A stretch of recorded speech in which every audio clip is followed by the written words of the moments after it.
Before we end episode 4, there's a couple things I want to say. Number 1, without love, it cannot be seen. So I was wondering what this shit meant because I thought it just started popping up everywhere towards the end. And here, I actually went back to the beginning of episode 4. I went to chapter 3 when Okonogi joined because he's the one who brought that shit up. And I watched the whole exchange and oh fuck, I can't believe I forgot a little bit of what he said. I just watched it like 30 minutes ago. He said something like, have multiple viewpoints on one thing. Unless you don't hold love for someone, you're gonna pretty much always assume the worst thing about them, even if you get brought up with evidence that they didn't do anything.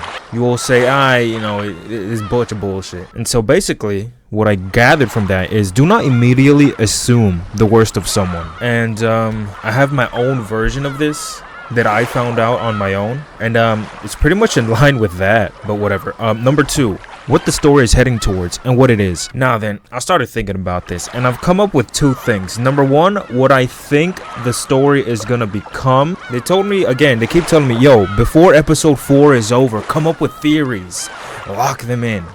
I think it's pretty fucking obvious that at least until the very fucking end, we are going to, like, the entire again, I'm just reiterating the premise. The premise is Battler and Beatrice are fighting. One of them has to admit in the other's side.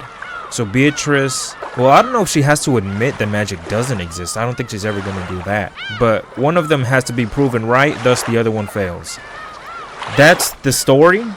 That's the story. Now then, the story is heading towards.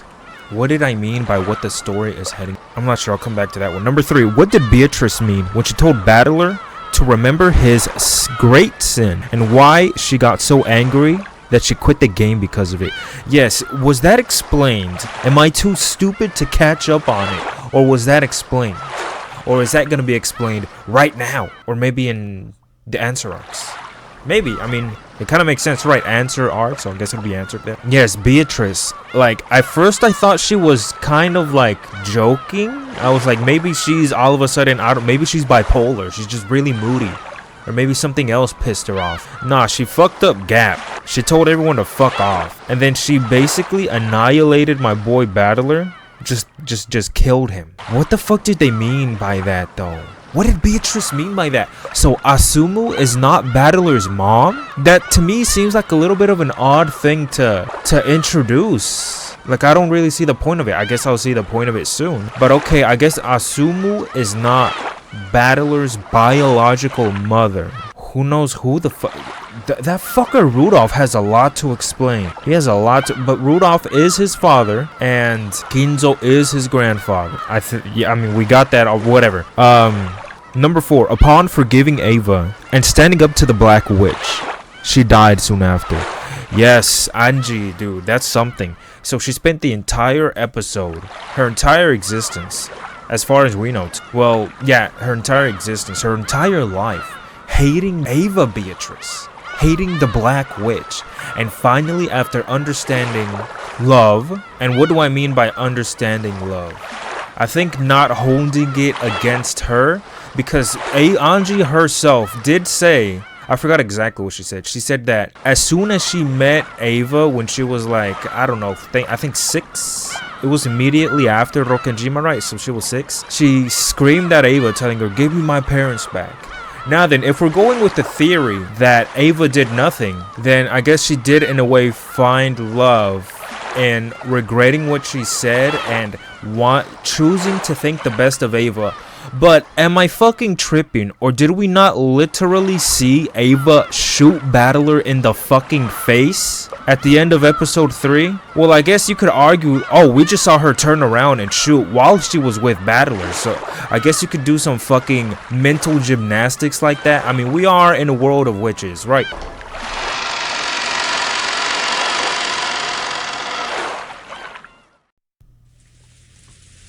We're in the shower? The second day? Why are we here? We're not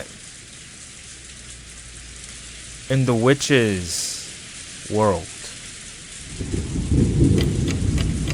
Okay, this is very fucking different, dude. Look at us. Turning back the clock. We're going back a day. And some time. Okay, just right before the second day. Oh shit. I don't have a clue what to make of all this. Please, someone explain what happened yesterday in a way that I can understand. Now then, I did say I have a grand theory that I'm just gonna throw out right now. They hallucinated all of that shit. Just say that. There was something in the tea. They drugged you to hallucinate all that. I continued helping myself to the food in the mansion's kitchen. That massive commercial refrigerator had everything.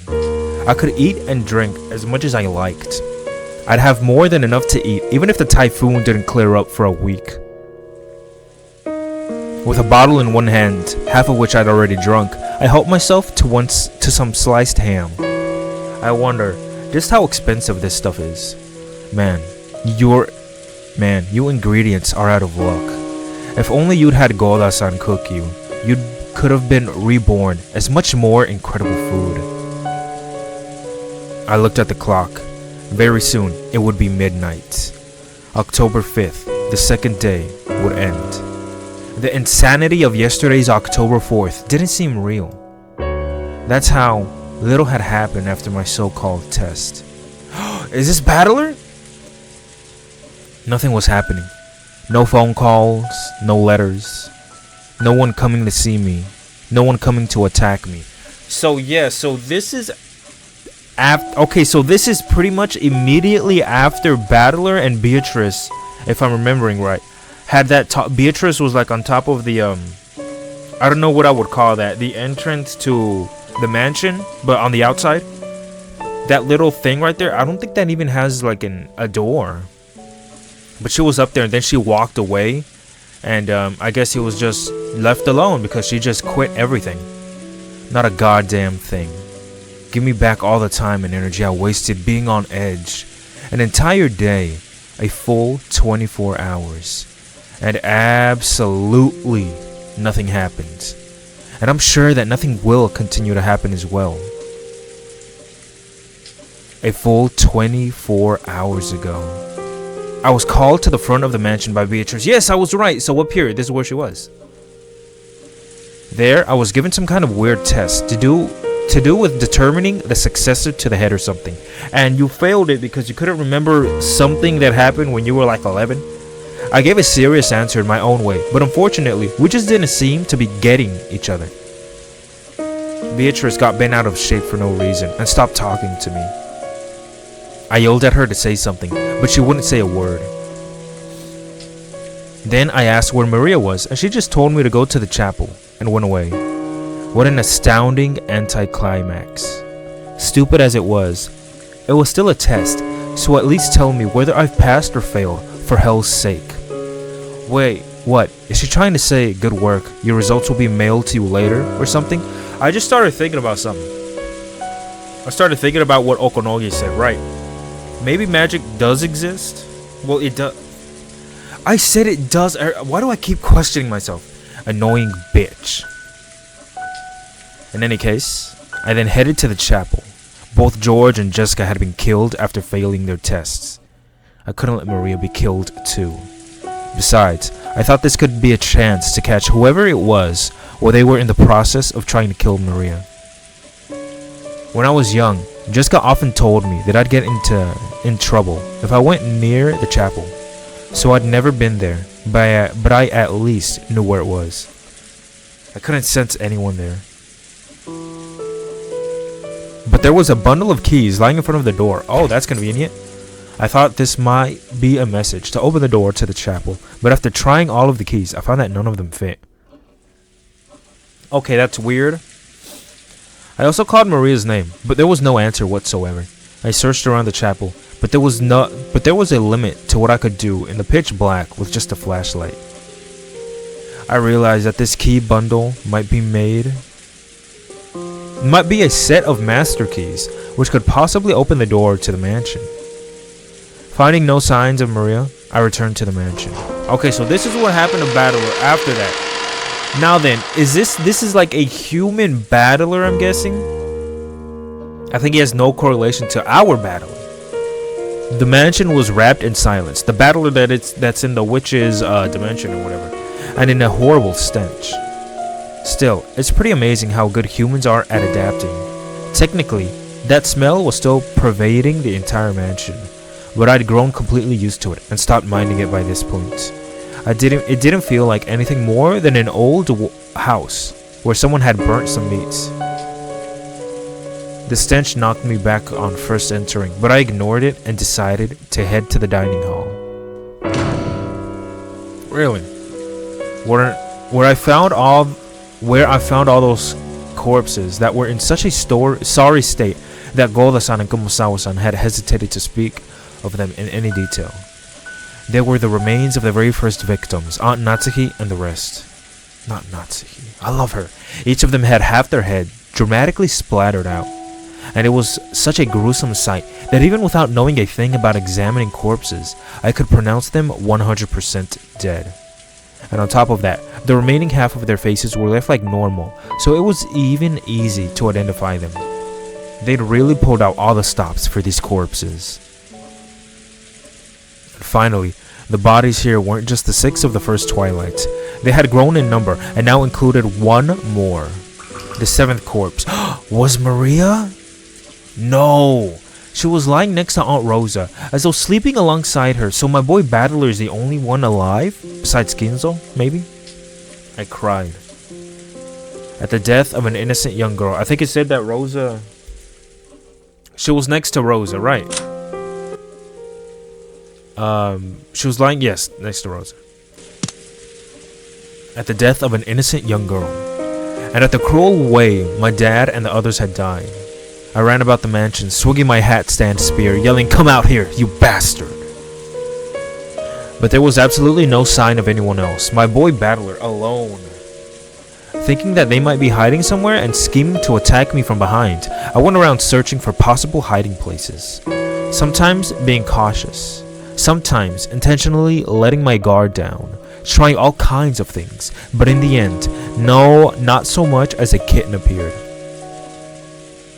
So just complete emptiness after all that. Then morning came. My tension and fatigue mixed together with my drowsiness made for the worst kind of dawn.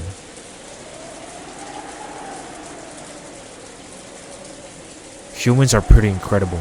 Even though I didn't know where the hell the murderer was hiding, I was prioritizing drowsiness and fatigue over worrying for my own life. By this time, I was starting to feel pretty ridiculous. I was, never mind. I had walked around the mansion for a full 6 hours until dawn broke, yelling at them to show themselves. Yelling in an empty mansion, I had done a painstaking search, tired myself out, and even let my guard down. Still, no one was coming to attack me. And so at that point, I just said, screw it, do whatever you want. The boat wouldn't come until the typhoon passed. They were saying on TV that it wouldn't pass until tomorrow morning, so I had a whole day to waste. The idea of just lazing about didn't seem very appealing. So, even though I knew it would probably make the police mad, I decided to play detective a bit. Really? First, the dining hall, where the very first murders occurred. The 6 who were killed in the beginning really were pitiful to look at. The weapon was probably a gun. Okay, now then. Okay, we're supposed to come up with human-like theories. So yes, I would say it was shotgun, point blank to close point blank range. The weapon was probably a gun. Maybe their heads were split by something powerful like a magnum bullet or a shotgun. Yes, magnum, okay. That seemed like a valid reasoning. In comparison, Maria, who was the 7th body, had died in a far better and cleaner way. How so? At a glance, there were no external wounds, and it wasn't clear how she had been killed. But there were signs that bubbles had been foaming from her. Oh god. And it looked like a typical death by poisoning that you might see on a TV drama. Or maybe she was choked? Wasn't Maria called out to the chapel and given her test there? Then, why is she here in the corpse-filled dining hall, lying next to her mother, dead? Assuming that the cause of death was poison, who gave it to her? The killer. Her clothes aren't disturbed at all. It's hard to imagine that she was forcibly pushed down and given an injection of poison. it's probably better to assume that she was given a poison capsule or something and made to swallow it. Maybe they gave her tea, maybe they gave her candy that was laced. She's a little girl, she likes candy. That said, compared to the violently mutilated corpse scattered about this room, Maria's corpse is far too clean. I would imagine it's the candy. Yes, I came up with a good theory. With a gun, all you need to do is pull the trigger. But poison, whether injected or made to be swallowed, would take a lot more effort. Bearing in mind the culprit's brutal nature too, I felt that Maria's death alone had clearly been given special treatment. Maybe because she's so young. Why was Maria alone, giving a sleep-like death? She was killed, so in that sense, I still felt very sorry for her. There can be no doubt about that. But for some reason, the manner of Maria's murder in particular seemed very courteous to me. Maria had her hands joined on her chest, and in the way that the dead often do. Did Maria do that herself before dying? I mean, it's possible, but I don't know how we would figure that out. Isn't this usually something done by someone after the person dies? In movies, Maria was resting in peace, as though sleeping together with her mother, whose head was half crushed. For some reason, the contrast really bugged me. There are probably a lot of mysteries surrounding Maria's death, starting with the cause. And more than anything else, the biggest mystery of this dining hall was the pitfalls. Yes, the pitfalls! The pitfalls that both Uncle Krause's group and Golda-san's had mentioned. After the 6 had been killed, 5 more had fallen through pitfalls and been captured. What are pitfalls? Those things that suddenly open and you fall through them, right? The floor was firmly laid with a majestic, if a bit worn out, carpet. It was clearly a single piece. If pitfalls are meant to open up in it, there would have to be a seam in that one place. And anyway, if there was some trick like a pitfall, wouldn't it creak when you walked on it? Maybe it was very well maintained. No matter how much I walked over or ran my hands over the carpet, I just couldn't imagine that a pitfall was hidden there. Well, I mean, we're talking about... Think about the budget of the man who killed everyone. We're talking about probably one of the most rich and powerful men in Japan, I'm imagining. Private owners, maybe, I don't know. Either way, he's a very rich man. Money, he has so much money, it's crazy. I'm sure he could hire someone to figure out a way to do this. Sky's the limit, man. In the first place, it would be one thing if a single person had fallen, but it was a full 5 people. From what I could piece together from all of their stories, each one of them had fallen from a different location, so at the very least, there had to be 5 separate places concealing pitfalls. So what does this mean? Was this room actually made with pitfalls across the entire floor? So that, with a single button pressed, you could open up a pitfall in the location of your choice. Some kind of contraption like that. I was actually thinking about that. Yeah, probably. What kind of ridiculous mechanism would be surprising even if a ninja? Would be surprising even in a ninja mansion. But even so, if Dad and the rest heard about this, maybe they'd say, I wouldn't put it past Grandfather. You bet he'd do this. He'd make this. In any event, I didn't learn anything more than that from the dining hall. Do the pitfalls not exist? Or do they exist, but I just can't find them? Amateur that I am. Fuck it, they exist. Since they claim that the pitfalls were there, I can't ignore the pitfalls even if I can't find them. Devil's proof, right? The next one to be killed had been Jessica and George Aniki. So now we're just gonna recall all the deaths. I'd already discovered George Aniki when I was called out for the mic test. He was called out to the arbor in the rose garden and shot in the forehead, probably with a gun. There he is. Oh shit.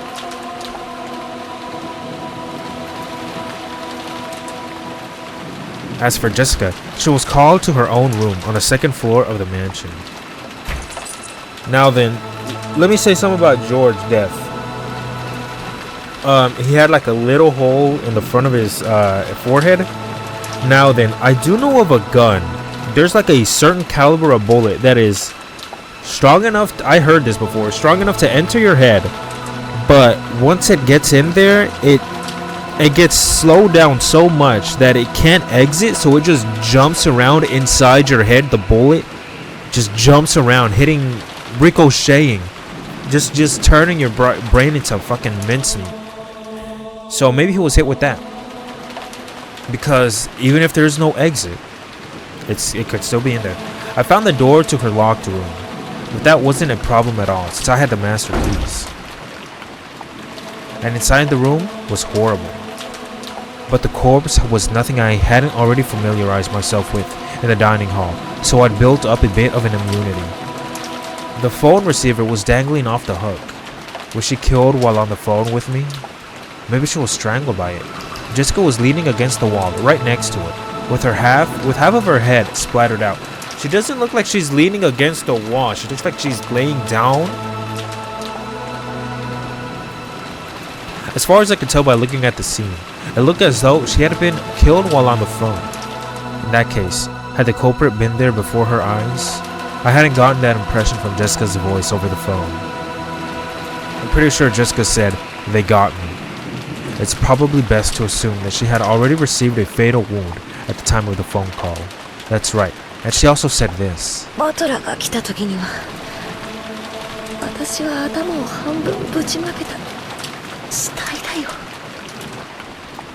Is her head?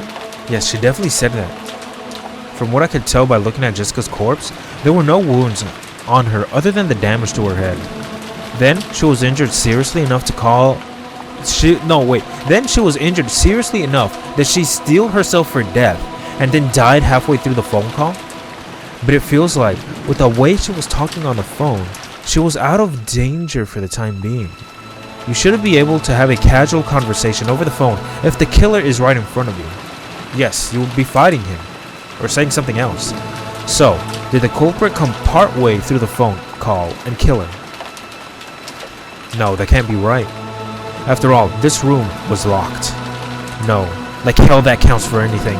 If the culprit had stolen a master key from one of the victims, the fact that it was locked is meaningless. But there are no external wounds other than her head. In which case, should I assume that the fatal wound she was prepared to die from and the actual wound that destroyed her head were two different events? Both of them made to the same part of the body. Could be, bitch. So they hit her, and then she died from that wound, and then after she died, they came and then they just obliterated her head. In other words, Jessica was struck severely to the head and received an incredibly bad wound. Then she called me and either lost consciousness or died while on the phone. Then the culprit came and destroyed her head for real, or something.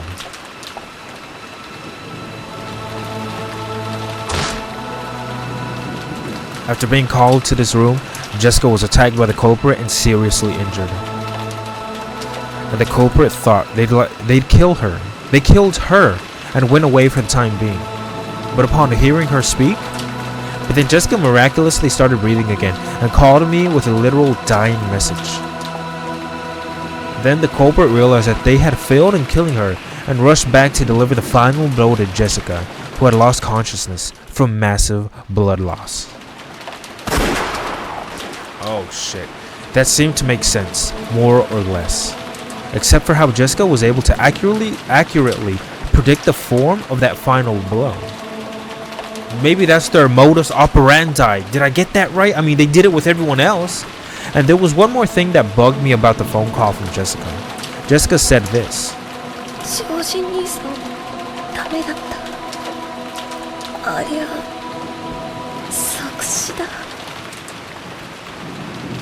She said it almost as though she had witnessed George Aniki being killed.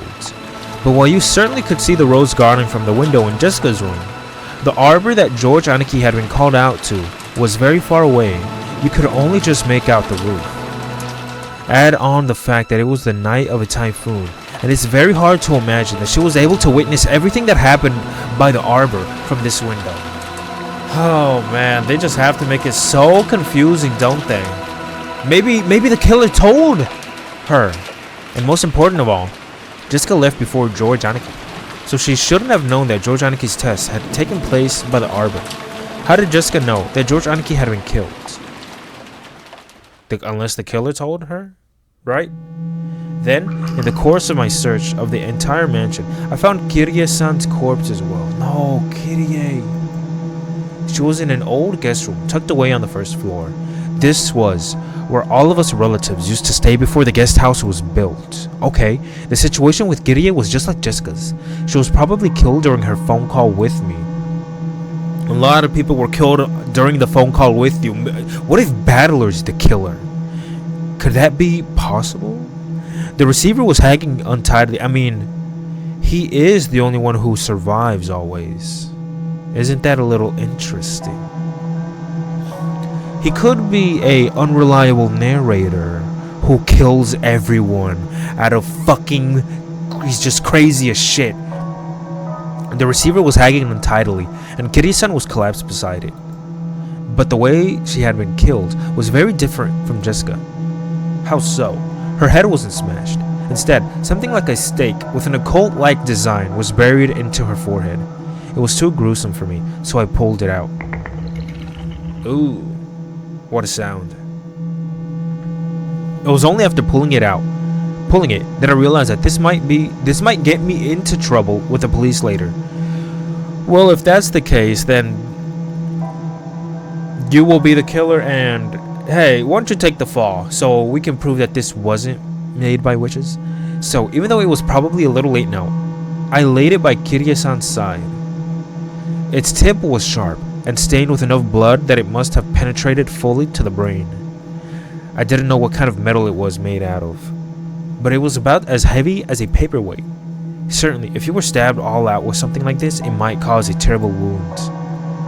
I probably understood what the stake meant. Yeah, I know this. It's the method of killing from the fourth twilight onwards in the witch's epitaph. That gouge with a stake and kill thing, probably.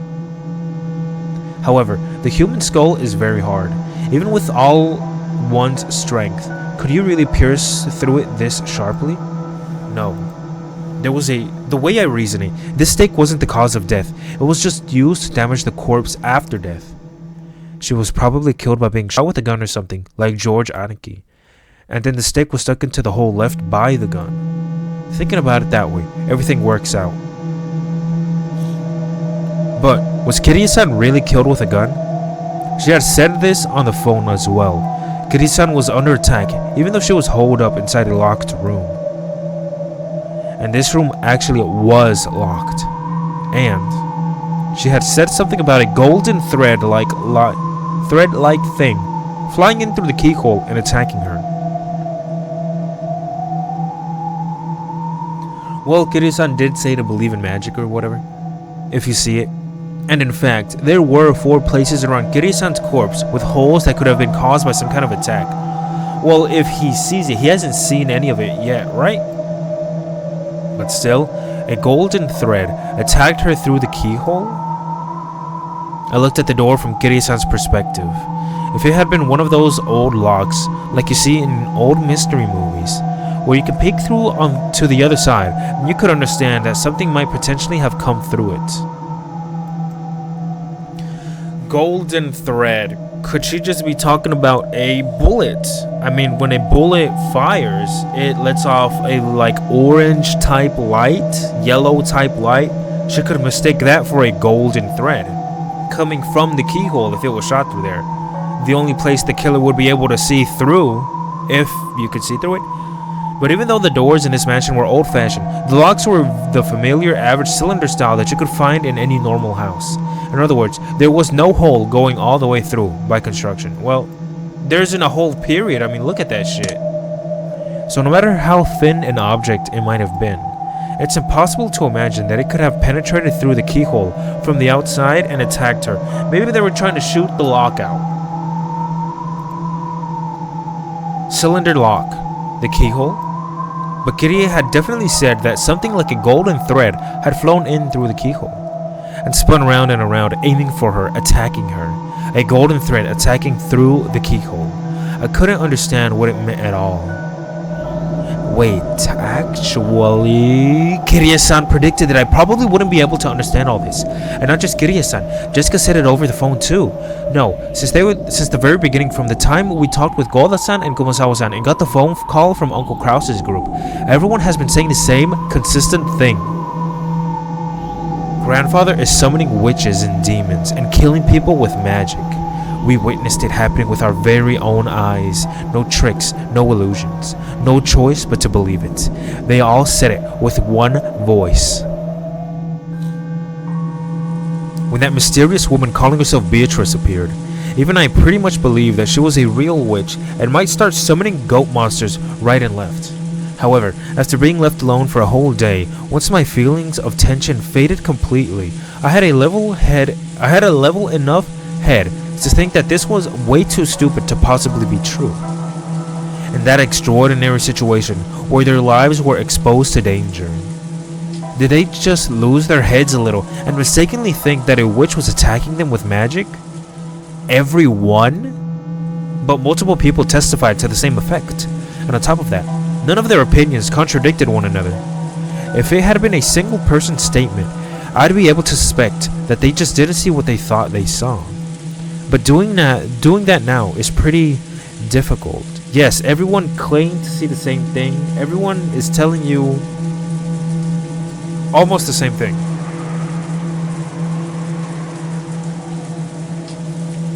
Then, right next to the back door, I found Uncle Kraus with his head half destroyed.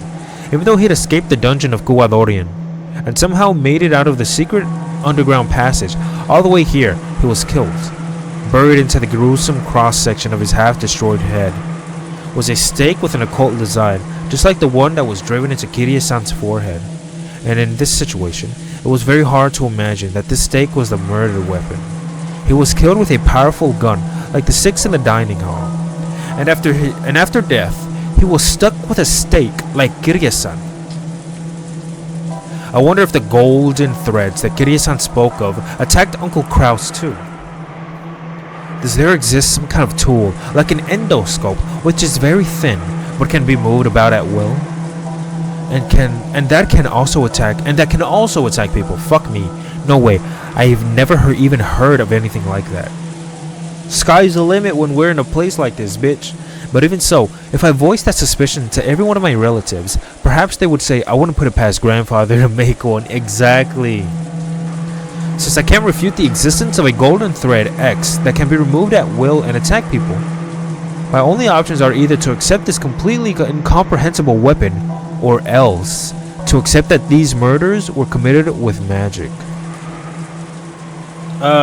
Isn't that just accepting the same thing, almost? To find the next corpse, I had to go out through the back door and search around outside a bit.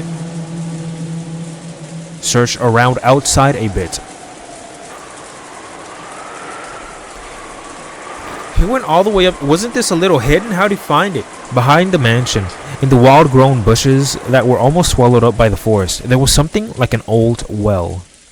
No! My girl!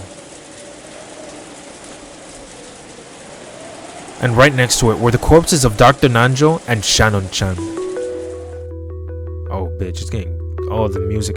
Both corpses had their heads smashed. Really? On the other side. And there was a stake lying right next to each of their destroyed heads, though they weren't stuck in. I don't see a stake. All of the corpses were atrocious, but having to look directly at Shannon-chan's lovely face, half of which was blown off, was very painful. Then there was the well, inside which I was told was a secret underground passage to the mysterious mansion Guadorian. Dude, go through it. By this time, I was beginning to think that Beatrice and her accomplices might have used this underground passage to leave for Guadorian. There were supposedly 10 or more of these guys, and I hadn't seen hide nor hair of any of them. It made a hell of a lot of sense to think they'd already escaped somewhere else. Yes. Then they had this typhoon to contend with. They couldn't go out to sea.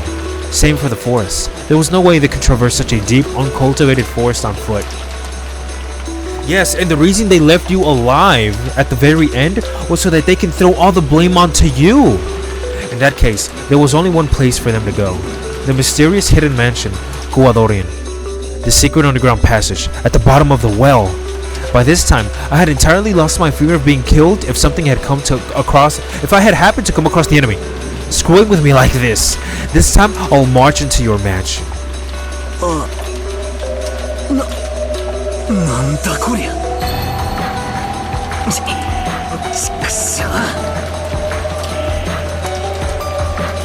The old well had a firm cover on it. The cover was an iron grill. The gaps between the bars were perhaps 20 centimeter squares. You could peer inside, but it really wasn't something a human could pass through. If I hadn't known better, I wouldn't have thought it to be anything more than a simple cover to protect against falling in.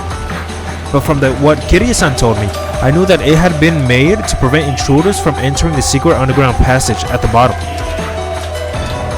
But the cover was fixed in place extremely firmly, and no matter how much I pushed or pulled, I couldn't even get close to removing it. I couldn't find any obvious lock. Maybe it was sealed by some mechanism. But no matter how much I investigated it, I couldn't find anything to release it. The underground passage in this well is the biggest piece of information I have that Kiryu-san gambled her last moments trying to tell me about.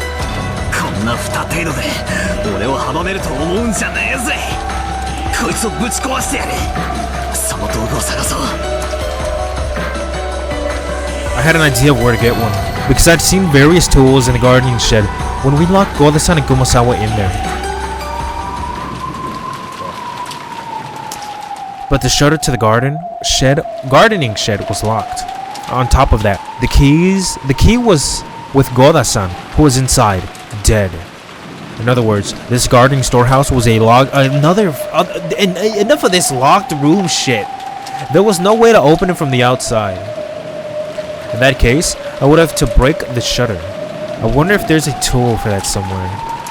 I kind of felt like I was going in circles.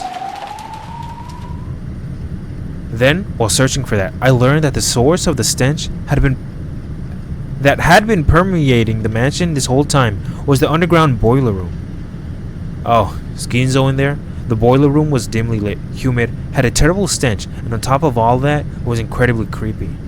But there were several large tools there, and I was able to find a fire hatchet and a massive bolt cutter. Imagine if Battler, he finds oh, yes, grandfather's corpse. No, strictly speaking, I should probably say that I found the burnt corpse of a person who was probably grandfather. Someone's corpse had been stuffed into the blazing fires of the boiler room. However, by coincidence, I was able to notice the number of toes on the corpse. Both feet had 6 toes. Yes, actually, I might have heard that from Dad at some point long ago. Something about grandfather having polydactyly with extra toes. It was apparently an old Ushiromiya tradition for people with extra fingers or toes to be treated as a good omen, saying they had good fortune or something. And that's why grandfather was selected to be the next head or something along those lines. But I wonder if I can be certain that this is grandfather's body just from the number of toes. After all, grandfather was supposed to be the leader of the group of culprits. I don't have a clue why he'd be dead and stuffed in a boiler room in a place like this. Yeah, why would he? If he's the one committing the murders. Oops. A mysterious corpse, burning and belching out a terrible stench amid the flames. If it really was grandfather, did that mean that the leader of the group of culprits wasn't grandfather, but that Beatrice after all? Listen, I feel like we could come up with a theory right now. Maybe grandfather has like some sort of... They dumped some chemical with him to make us hallucinate. Again, I keep bringing that shit up. Grandfather was used because he was convenient and was then thrown away at the end. Unfortunately, it didn't look like I'd be given a chance to hear grandfather's explanation. Right. Yeah, we're too late. Now that I had obtained the tool, I thought about immediately taking on the cover of the well. But I decided to break the shutter to the gardening shed first. I had plenty of time to kill anyway. I thought I should check on the condition of Goda-san and Kumasawa-san's corpse. Sizz.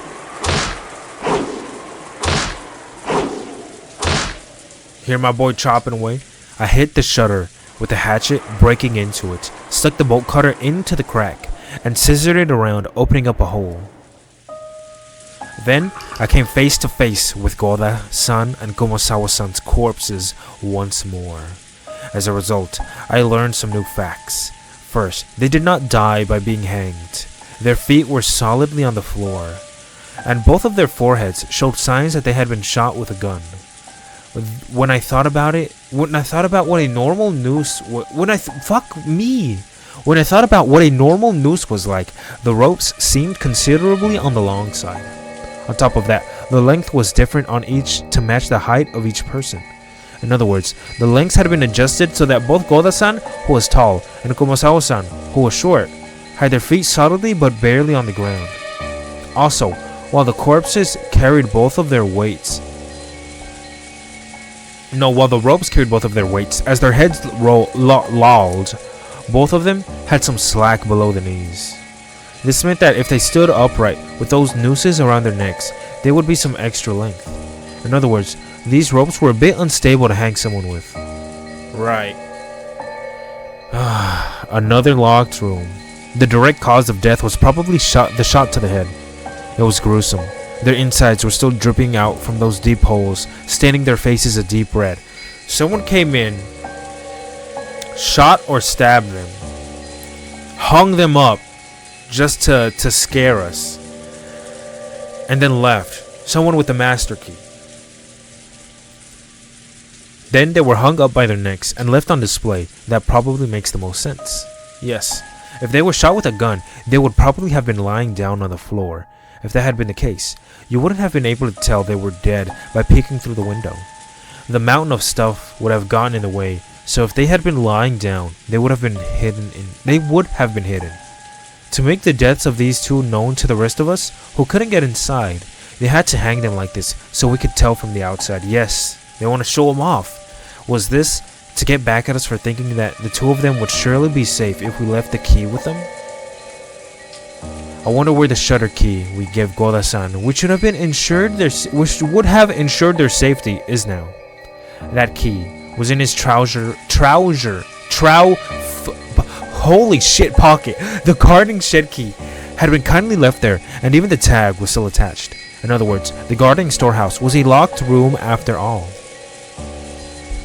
And that gave rise to another question, because this hanging was inexplicable. If they didn't commit suicide, then the nooses were set up by the culprit. It might have been possible to shoot them through the window, but I really can't imagine that someone could have tied two ropes to the beam from the outside. I come up with a theory, bitch. I am coming up with a theory. It's a very simple theory. Very simple, very quick, very explainable. The killers came back right when we left. Obviously, the killers were never gonna leave these fuckers alive. Sometime after we left, the killers came here. They came, they showed their weapons. They told Goda, they told Kumasawa, listen, bitches. If you don't let yourselves be killed, if you don't open this fucking garage, whatever, the guarding storehouse, we're gonna go over there to where the kids are. They're completely on their own. They're unattended. We can do whatever we want to them. You don't open this fucking door right now. You don't lift this piece of shit fucking... What am I gonna call it? Sliding door, I guess. Slides up. If you don't open this shit right now, I'm talking about right now. You see, we got guns. We're gonna take our ass over there. We're gonna have a little bit of a chat with Battling Maria, George, Jessica, and we're gonna make sure they're all motherfucking dead. You're never gonna see them again, bitch. Forget it. Forget them. And obviously, upon hearing that, Goda and Kumasawa said, "He." You know what she says? He. I can't say it. He. Oh my god, it sounds so stupid. And Godasawa, what did I say? Kumasawa and Goda were freaked out. They opened the shit. They killed him. They hung him up like fucking, like when you skin an animal. They hung him up from the beams, and then they but then how would they lock the? No, they put the key back in him. They closed it. They locked the door. And that's all I'm gonna say. I don't have to. I mean, I guess it kind of doesn't make that much sense at the end, but whatever. And on top of that, they would have to lift up the heavy corpses. There's just no way. Well, there's like 5 of them. In other words, to do all of this, they would have had to go inside. Exactly. But the key was in Goda-san's pocket, and the shutter was still locked. In other words, the guarding storehouse was a locked room. You sure there's no secret entrances? I mean, all the amount of crazy shit we've seen. Goda-san had said that there was only one key for this shutter. But is it possible that there was a copy and that the culprit was in possession of it? I wouldn't put it past Genzo to make something like that. I mean, he has made a special key that only opens his room. So maybe he could order various amounts of secret keys. I mean, this is his mansion. The last time Battler was here was 6 years ago. Who knows how many things could have happened. If we're allowed to theorize that there were actually multiple guarding storehouse keys and that Goda-san just didn't know about them, then this isn't even close to a locked room. But why is that? Despite the fact that almost all of the other corpses were shot to death and left almost completely alone, these 2 corpses alone were intentionally hoisted up to fuck with us. I couldn't help but feel something a bit odd about that. Assuming that the mystery corpse in the boiler room was grandfather, the deaths of the 16 people had now been confirmed. There were 18 people in this island. There's me and 16 corpses. Ganon-kun's corpse was the only one I hadn't been able to confirm yet. Ganon-kun. Homeboy Ganon.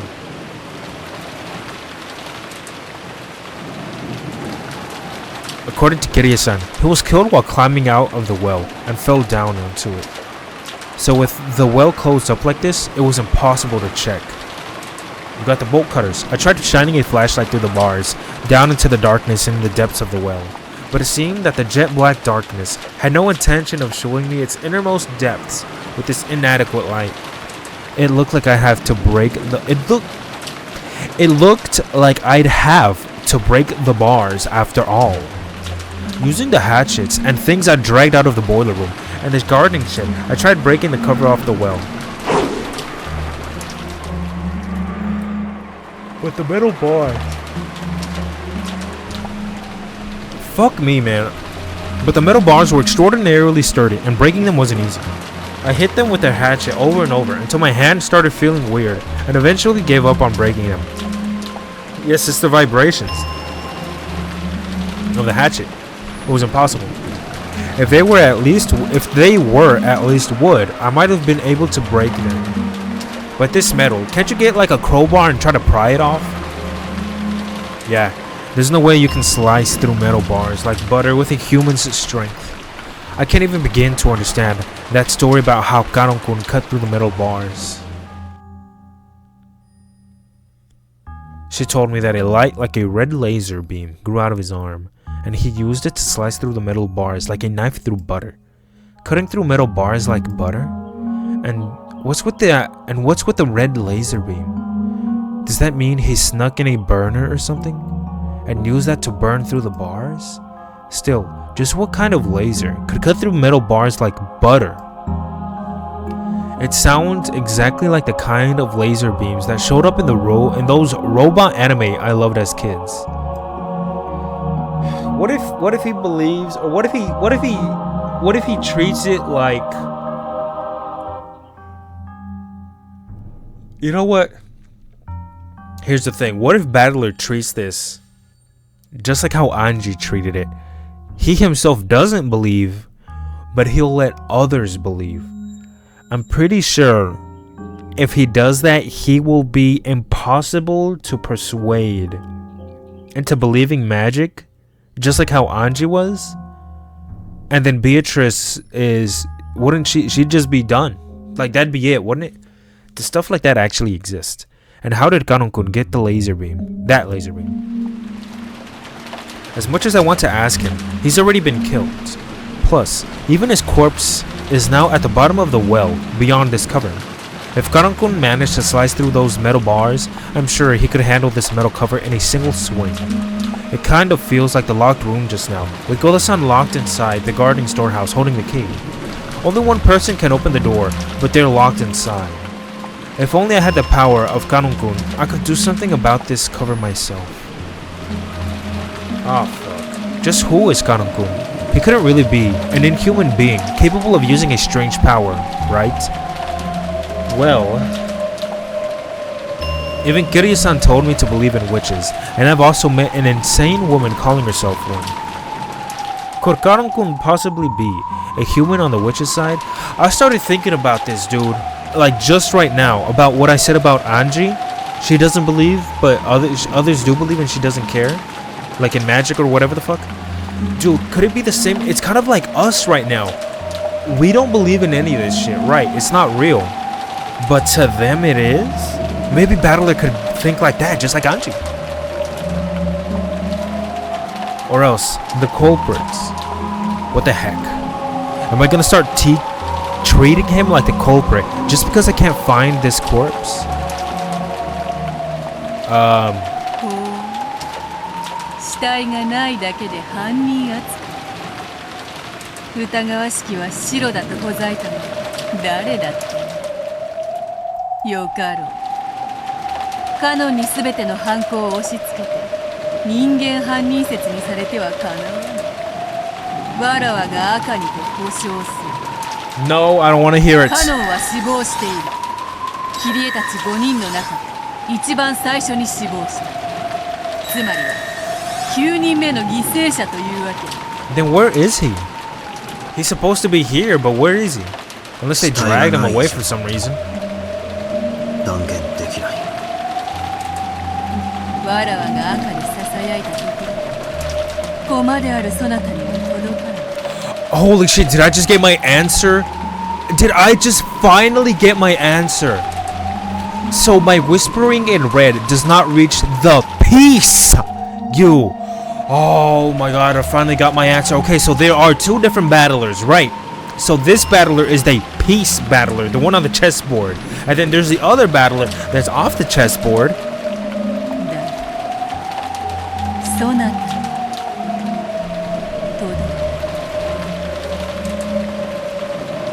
Holy fuck. So there are two battlers, right? Come on, I want to see him. I want to see him and I will be fucking... I will have... Oh, damn it. I thought we were going to go to the witch's room. Look at my boy. What is he thinking, man?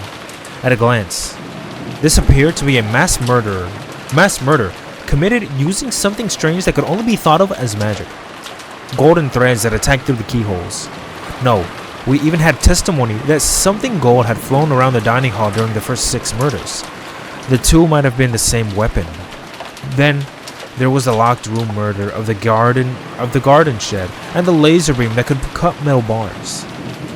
That wasn't all. You know what? I'm okay. I'm thinking about this with Gideon. I guess you could say that it was a fishing thread, a fishing line, with along different various points along the fishing line. Something. It was painted gold, thus making it look like a gold thread, and it being small enough to fit through a keyhole. Then through the other side, maybe outside the window or outside some sort of hole, it was pulled on, thus making it appear like a gold thread flying on its own through the keyhole, past her and away from her. That's it can sound stupid, ridiculous, but hey, it makes sense here. And that wasn't all. There was much more, like the group of goat monsters. The talk of a witch who could create pitfalls just by snapping her fingers. The rabbit-like demons who had fired golden threads. I think there were more, and each and every one of them was ridiculous. I couldn't possibly accept it, and was forced to suspect that there was some kind of trick or mistake.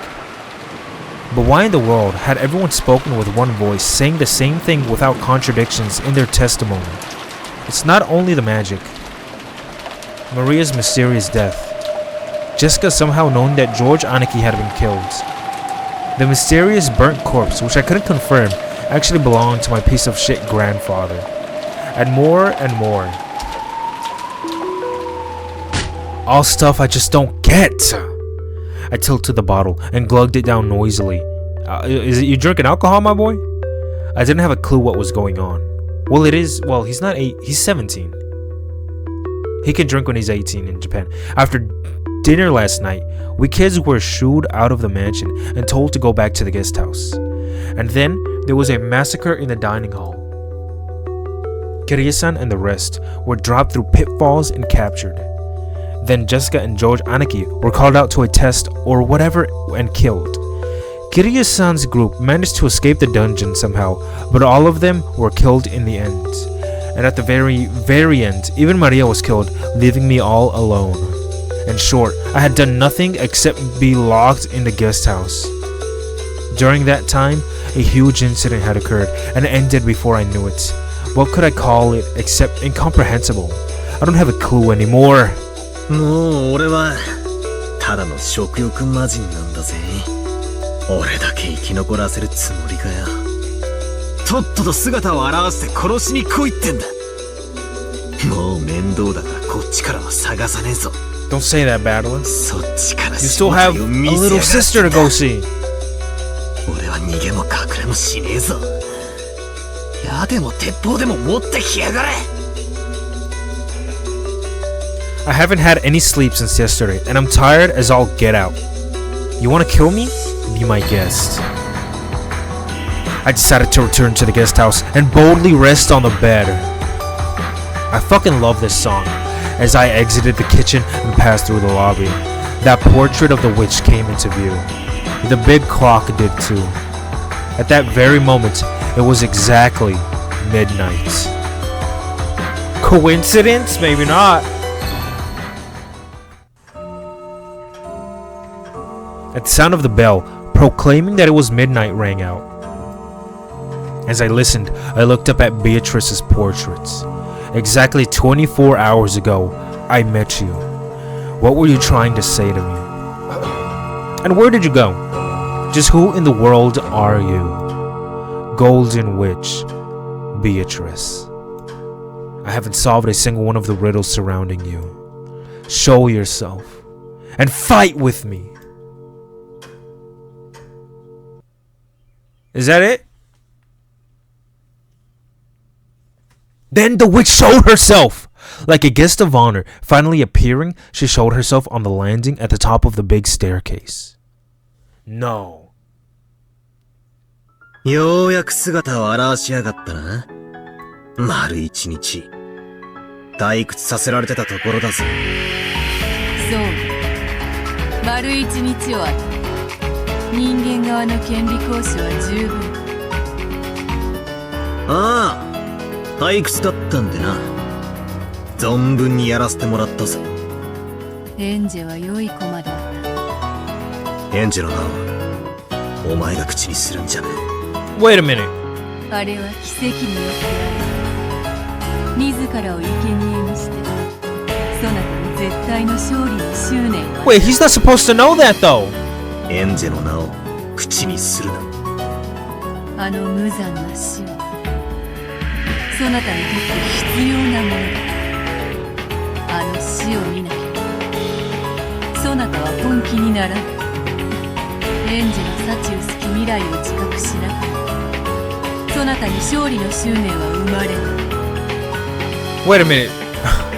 I thought this was the peace battler. No, this is battler over there in the witch's room, because all this shit's up here. That shit only happens. エンジェの名を口にするなと言っている。つまりは必要な生贄だったというわけだ。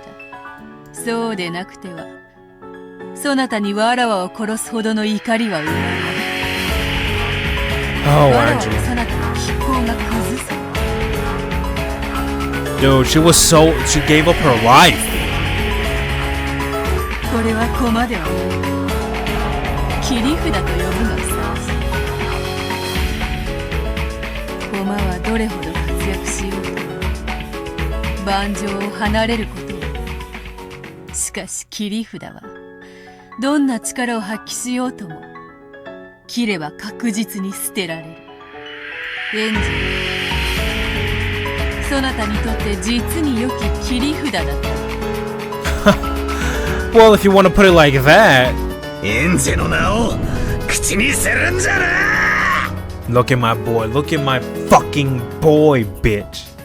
Showing love, appreciation. As Battler's outburst of rage. No, at Battler's outburst of rage, Beato finally stopped talking. 俺はな、 Is he gonna slap her again? こんなところで遊んでる暇はもう一切ねえんだ。引き分けすらもエンジェを待たせてる。 Yes. お前を打ち破り家族を連れて家に帰るんだよ。 Yes. と魔女ごっこで遊んでる暇は1秒たりともありはしない。ならばどうすればいい？分かっている。ああ、お前をぶっ倒す。 He fucking has to, 魔 bitch. 法も幻想も妄想も全て俺がぶっ飛ばす。 I think that's easier said than さあ done. おっ始めようぜ。もう二度とごまかさせない。ゲーム再開だぜ。お前という嘘っぱちを追う魔女のベールを俺が引き裂いてやる。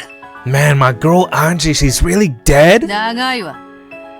She's gone. 素直に一言。わらわを殺してやると言えばよ。Yes, I forgot. So she's kind of like putting on a front. Her personality is a little different, right? ああ、その言葉をお望みなら言ってやるさ。 Damn, bitch, look at the conviction on my boy's 俺が聞い face. てやるお前の望みで最初で最後のものだ。感謝する。お前を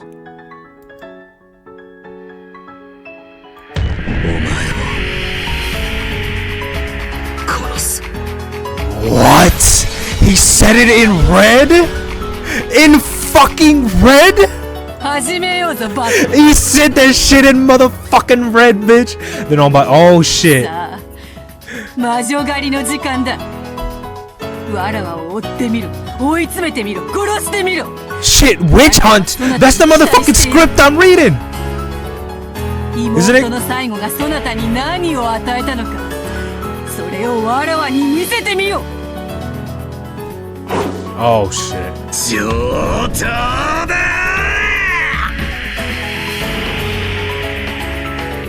Man, I fucking love this music, bitch.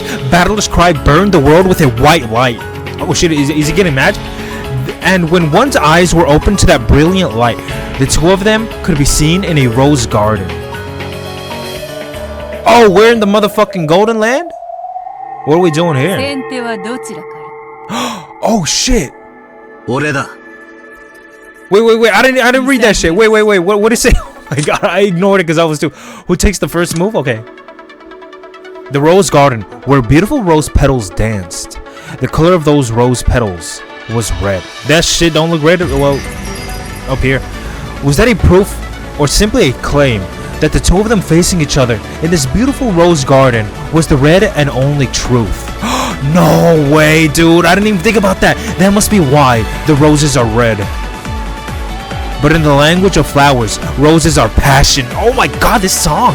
Not truth. The flower for truth is a forget-me-nots. That flower is blue? Battler's blue? 俺の青き真実で全てをうがつ。 Yes, the blue truth, bitch.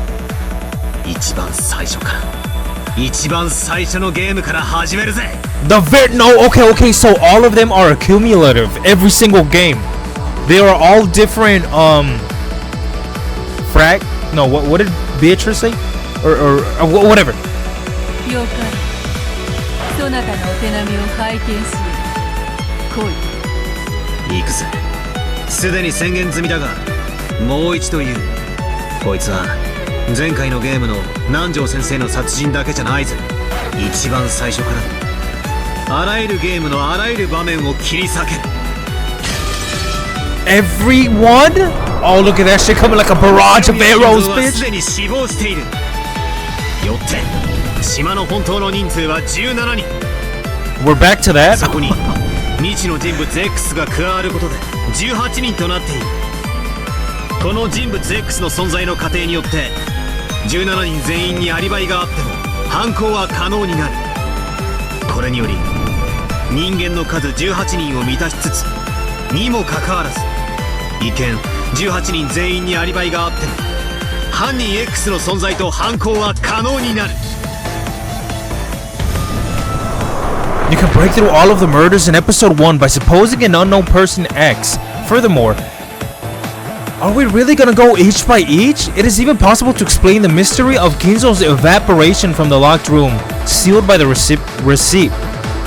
Yes, I completely forgot about the receipt shit. By making the bold assumption that Ginzo wasn't there from the beginning. Unless Beato countered this with the red truth, the witch's illusion of episode 1 would be completely smashed. Bitch with the fucking hammer. I even fucking acted like I had a hammer hit my desk. The blue truth was valid. It was? Oh, bitch. Damn, where'd this shit come from? The wedge of blue truth that Battler had released stabbed right through the top of Beato's left foot. Stabbed into that bitch's shit. Was the red blood that poured out from her defense in the red truth? Nah, it was proclaiming that he was truthful. Whatever. Beato shut one of her eyes tight, enduring the unbearable pain from the wedge of blue truth that denied her. Damn, motherfucker.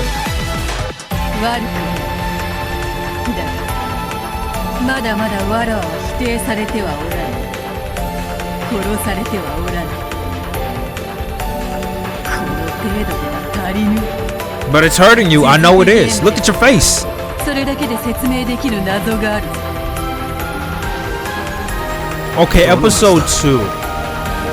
第2のゲームの終盤でジョージがゴーダとシャノンを引き連れ夏日の部屋に立てこもり殺された Yes, I remember that. 夏日の部屋を解錠した鍵は室内に閉じ込められ残るすべての解錠可能な鍵はローザの手にある Yes, okay, I remember that. X が存在しようと密室構築は不可能だ Couldn't they just break in? I mean, how old are these? How old? No, I was gonna say maybe there's some flimsy ass locks. Wait, how do we know for sure? No! The blue wedge piercing Beato shook. She was resisting, fighting to push it out. Really? But it went deeper in. What the hell? いや俺の青き真実は揺るがない犯人 X がマスターキーを入手していればあれは密室でも何でもないんだいや入手は不可能だマスターキーすべてはローザが管理した Yeah, master keys. What if there was a secret key, bitch? My boy struck back with that fucking blue. ローザおばさんが共犯であったなら何の意味もない Holy shit, we're gonna go with that? 犯人 X に何らかの方法で鍵を渡し密室殺人を幇助した Dude, this fucking... I love songs like this. There's something so fucking beautiful about そ this. してその後同様の方法で鍵を回収したんだ甘いぜベアトこんなのは当時の俺もすでに推理している Dude, okay, you know what? If he's fine with throwing away people under the bus, I was under the assumption we didn't want to do that. But if we're fine with doing it, if it means we wins, then fuck it, so be it. Let's fucking do it. A second one coming in? It went deeper. Dude, I love that fucking effect of that red shit. Like, it like flashing while it goes in and shaking. The wedge that had been gradually closing losing its brilliance and seemed as though it was about to come out. Regained its strong blue again thanks to Battler's additional blue truth and dug into Beato again, eating into her foot. I thought a second one was gonna come down. Beato let out a moan of anguish at the pain of it. Ah, she says, bitch. Itai. She's gonna say that, isn't she? まだ答える Oh, it ain't shit? Then why you sweating? まだだ Okay, you're right, not yet, bitch. We're gonna keep going. 6連結の連鎖密室 The sixth, yeah, the sixth マリア fucking... の殺人親父たちのホールでの死亡クラウスおじさんと夏日おばさんの殺人 No, Nazi. その全てはエヴァおばさんを犯人に仮定することで説明可能だ Yes. これは当時すでに論破済み Yes, I mean, I would go with that theory because, again, we saw her shoot my fucking boy Battler dead それに at 対 the して very end. お前がエヴァを通して出題してきた最後の難題南條先生殺し18人目の未知の人物 X で説明可能 But didn't she say there wasn't? これで第3の Whatever. ゲームまで全て打ち破ったぞ Fuck, I skipped his dialogue. 無論この程度答えはせぬならばゲストハウスからのジョージの失踪はどう説明するというの George's disappearance from the guest 赤き house? 真実を追加し Oh, that shit, I remember because he flew out with Beatrice, ジョー yes. ジはゲストハウスの階段を He 降り just て jumped は off the おらぬ window because he's a crazy, madly in love 窓 motherfucker. から飛び去ったの There's a lot of ways you could say. So when people say somebody flew, like for example, he was flown, like you could be hit by like a car, for example, and people will say, "Oh, you were flown away by the car. You went flying, right?" He just jumped out. He just ran. He jumped out immediately. He didn't even need to run. He just jumped out the fucking window, bitch. You could say he flew out the window. There he is, bitch. That's him jumping. In the final stages of the third game, George suddenly vanished from the second floor of the guest house. Ava, who had been on the first floor, claimed that no one had come downstairs. But, as the Blue Truth claimed, she had carried Kraus and Natsu's corpses outside, but there was the possibility that George could have secretly gone downstairs during the gap in time shifts and escaped. Wait, what? Oh yes, supposing that Ava is the killer, okay. But by adding on to the red truth, Beto had disproven that. To go outside without going down the staircase to the first floor, he would have to leave by the window. Maybe he saw her carrying them out, and in distress, he said, yo, we're stuck up here, or maybe she's coming back. He saw her dragging them out, and then he's like, yo, my mom, she's crazy as shit. The bitch just killed everyone. I gotta get the fuck out. I obviously can't go downstairs because the bitch gonna shoot me dead if I go downstairs, so I gotta jump out the motherfucking window to save my life. But all the windows were locked from the inside. Oh my god, I hate that so much. お前の言葉通りだぞ。窓から飛び去ったんだろ。下へ飛び降りても芝生じゃわからないし。あの大雨だ。多少の痕跡なんて消えちまう。赤き真実を繰り返す。外部へ通ずる窓も扉もすべて内側より施錠されていた。You know what? Yes, let's pick apart the very fucking details. All windows and doors leading to the outside were locked from the inside. So fucking what, bitch? I could just open it. That's just a statement. She didn't say all windows. Yes, let me pick apart this shit. All windows and doors leading outside were locked from the inside. That's just a statement. That's just like beforehand, right? If you guys are understanding what I'm saying that that's just a statement, as in she is not claiming that while George flew out that they were still locked. No, she's not saying that. She's just saying that they were all locked. Someone can just unlock it right after, no, beforehand. Okay. 青き真実を繰り返す。当時の俺も言っているぜ。ならばジョージの兄貴が窓より脱出後、誰かがそれを施錠すればいい。 Yes. 何も難しいことはない。 Yes. Oh my god. So George, upon seeing that, flew out the window, scared for his fucking life. Seeing she came back out.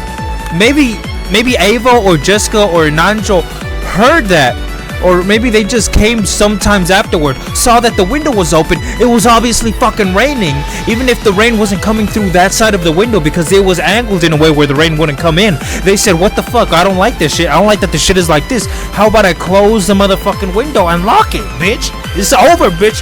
Fucking, we got it. I thought more of those fucking pillars were gonna come and shoot her. Like one for like each limb or something.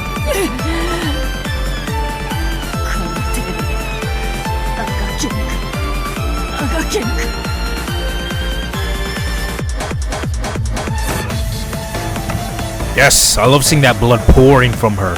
Beato couldn't remove the blue wedge that was buried into her foot. The fake witch was burned more and more by the strong blue. Oh, bitch. Did that cut her head off? Shit, sliced, bitch. 第3のゲームまでの全てにおいて青き真実は未だ揺るがない。ならばお前が魔女であることを証明する唯一のゲームは The fourth game, yes. Oh, bitch. What are we gonna come up with? I came up with some crazy ass shit. Fishing line painted blue or gold.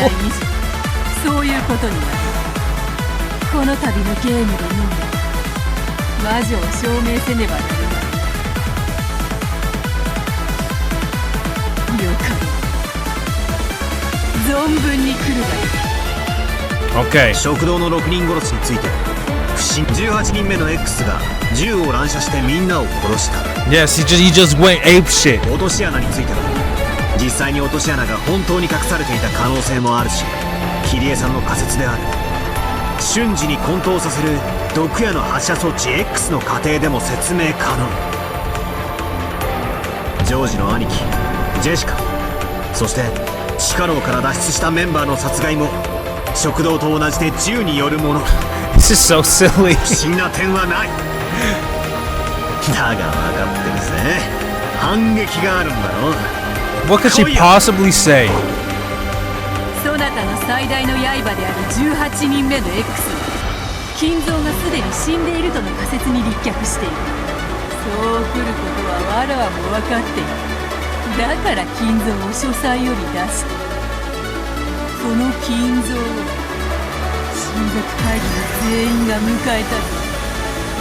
親族会議に居合わせた全員が金蔵の存在を認めた。そうだな。だがじい様はずっと視線をさまよって寝込んでいた重病人ってことになってるぜ。やつれてて別人に見えちまってもみんな気にしないかもな。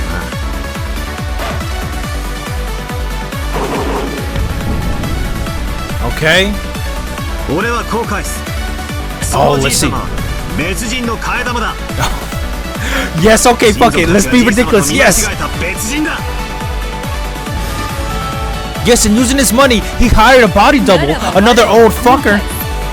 Maybe someone with a similar voice, and then using all his money, he hired a company, maybe someone who works in movies, you know, a makeup artist, to fucking make him look just like Kinzo. すべての人物は後宮金蔵を見間違わない。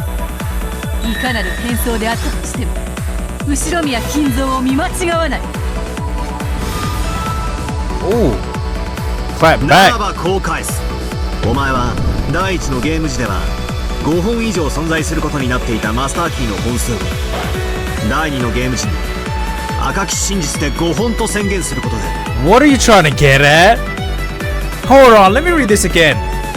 By declaring with the red truth in the second game that the number of master keys was 5, when in the first game the number was more than 5 5. のゲームの設定変更を行っている。 You changed the premises of the later 同じ games? ことで第4のゲームにおいて金蔵の生死の設定が変更されている可能性がある。よって第4のゲームの金蔵の存在をもってそれ以前のゲームでの金蔵の存在を証明することにはならない。 Wow, dude, he's coming in with such fucking hard.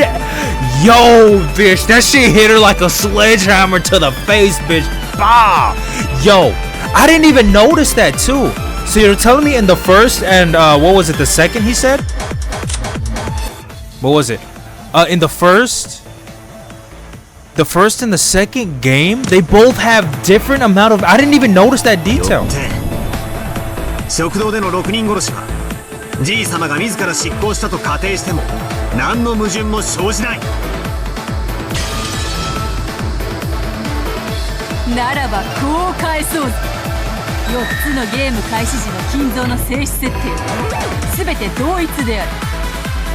第4のゲームのみ設定が異なることはない。 Wow. 副賞要求。各ゲームの開始時に金蔵は生存している。 No, that'll fuck with us, battler. Don't say that. Oh, thank fuck. 答えぬよバトル。わらわはそなたに望まれて赤き真実を答えはせん。くそじじいね。 Yup, there he is, old bastard, man. That old fuck. 我が最愛の魔女ベアトリーチェを守るために体を張ってやがるってのか。 Probably. He really loves her. There he is. What? Is he here with us? My goddamn granddad wavered into vision. Is he trying to be some kind of knight, blocking the way between me and Beato? Oh, I don't like this fucker. I don't care. I don't give a shit about that.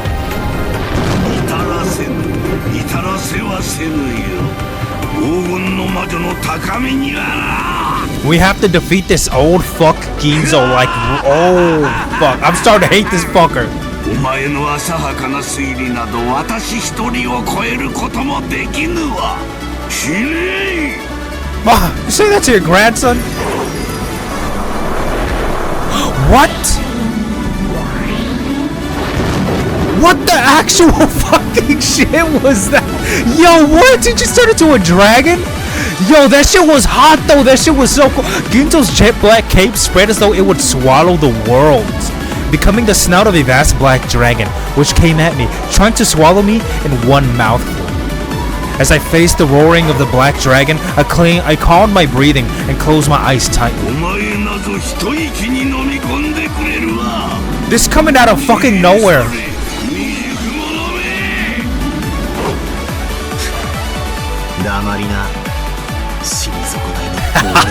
Oh shit, that's right, my boy.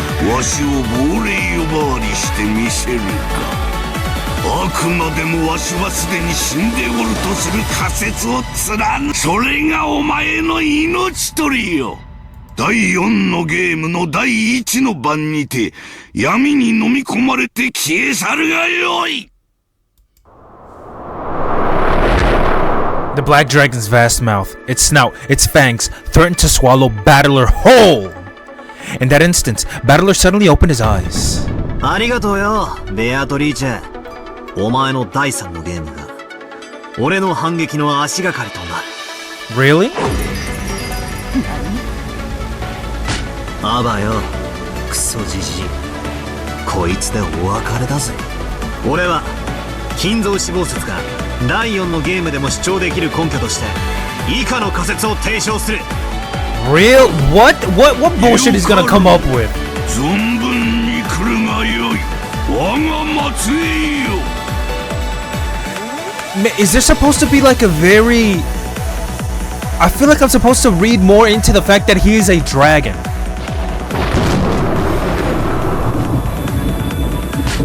行くぜ、クソじじい。金蔵の名は後ろ宮家当主の称号として引き継がれているという。 Wow! Okay. Oh fucking K. 後ろ宮金蔵はすでに死んでいる。そしてその名を誰かが継承した。 Oh, you could say my grandfather was dead, but he passed on his name to someone else. Okay. 全員が承認した。それにより親族会議に居合わせた全員が金蔵の存在を認めた。 Wait a minute. Okay, so... Oh my god. Okay, is he trying to say that his biological grandfather died sometime before or whenever, and oh... じいさまの変装をする必要さえもないのさ。一同が新しい金蔵を認めたのだから。よって見間違えるわけもない。以上の仮説が否定されない限り、お前。 Oh my god, why did I skip that, dude? I wanted to hear him scream that shit. クソじじい、お前に副将領を決めた。 Oh, he's just gonna be the one to fucking request to say it? 全人物の中で異なる複数の名前を持つ人物は存在しない。 Yo, you guys noticing how he's changing it? He's not saying only Kinzo. He's saying everyone, period. That way he can cover his ass completely.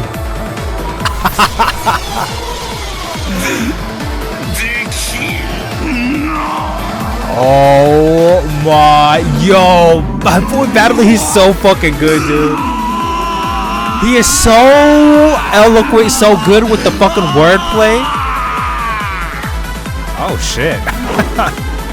安らかに眠りな、クソじじい。 Grand Bastard? 感謝しろよ。 Nice. お前、やっと死ねたんだぜ。こいつが陰謀だ。食らってくたばりな。 後ろ宮金蔵はすでに死亡している。そうさ、あんたは気の毒だよな。その死体が見つかる場合、いつも丸焼けだ。それは死後が経過している死体であることを悟られないための工作なのさ。そしてその名を誰かが受け継いだ。以上の仮説でてめえは死亡しているにもかかわらず、金蔵は親族会議に登場することができる。 Man, it is getting so convoluted. I fucking hope it's checkmate. Can we get? Oh, oh, goddamn, bitch!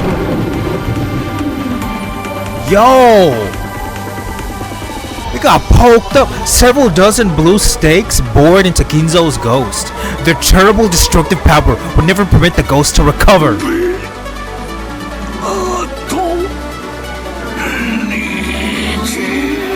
Yo, this is all we ever fucking needed. And then one final slice, bitch, right to the fucking throat. Cut his head off. You notice how it's blue? It's all blue now.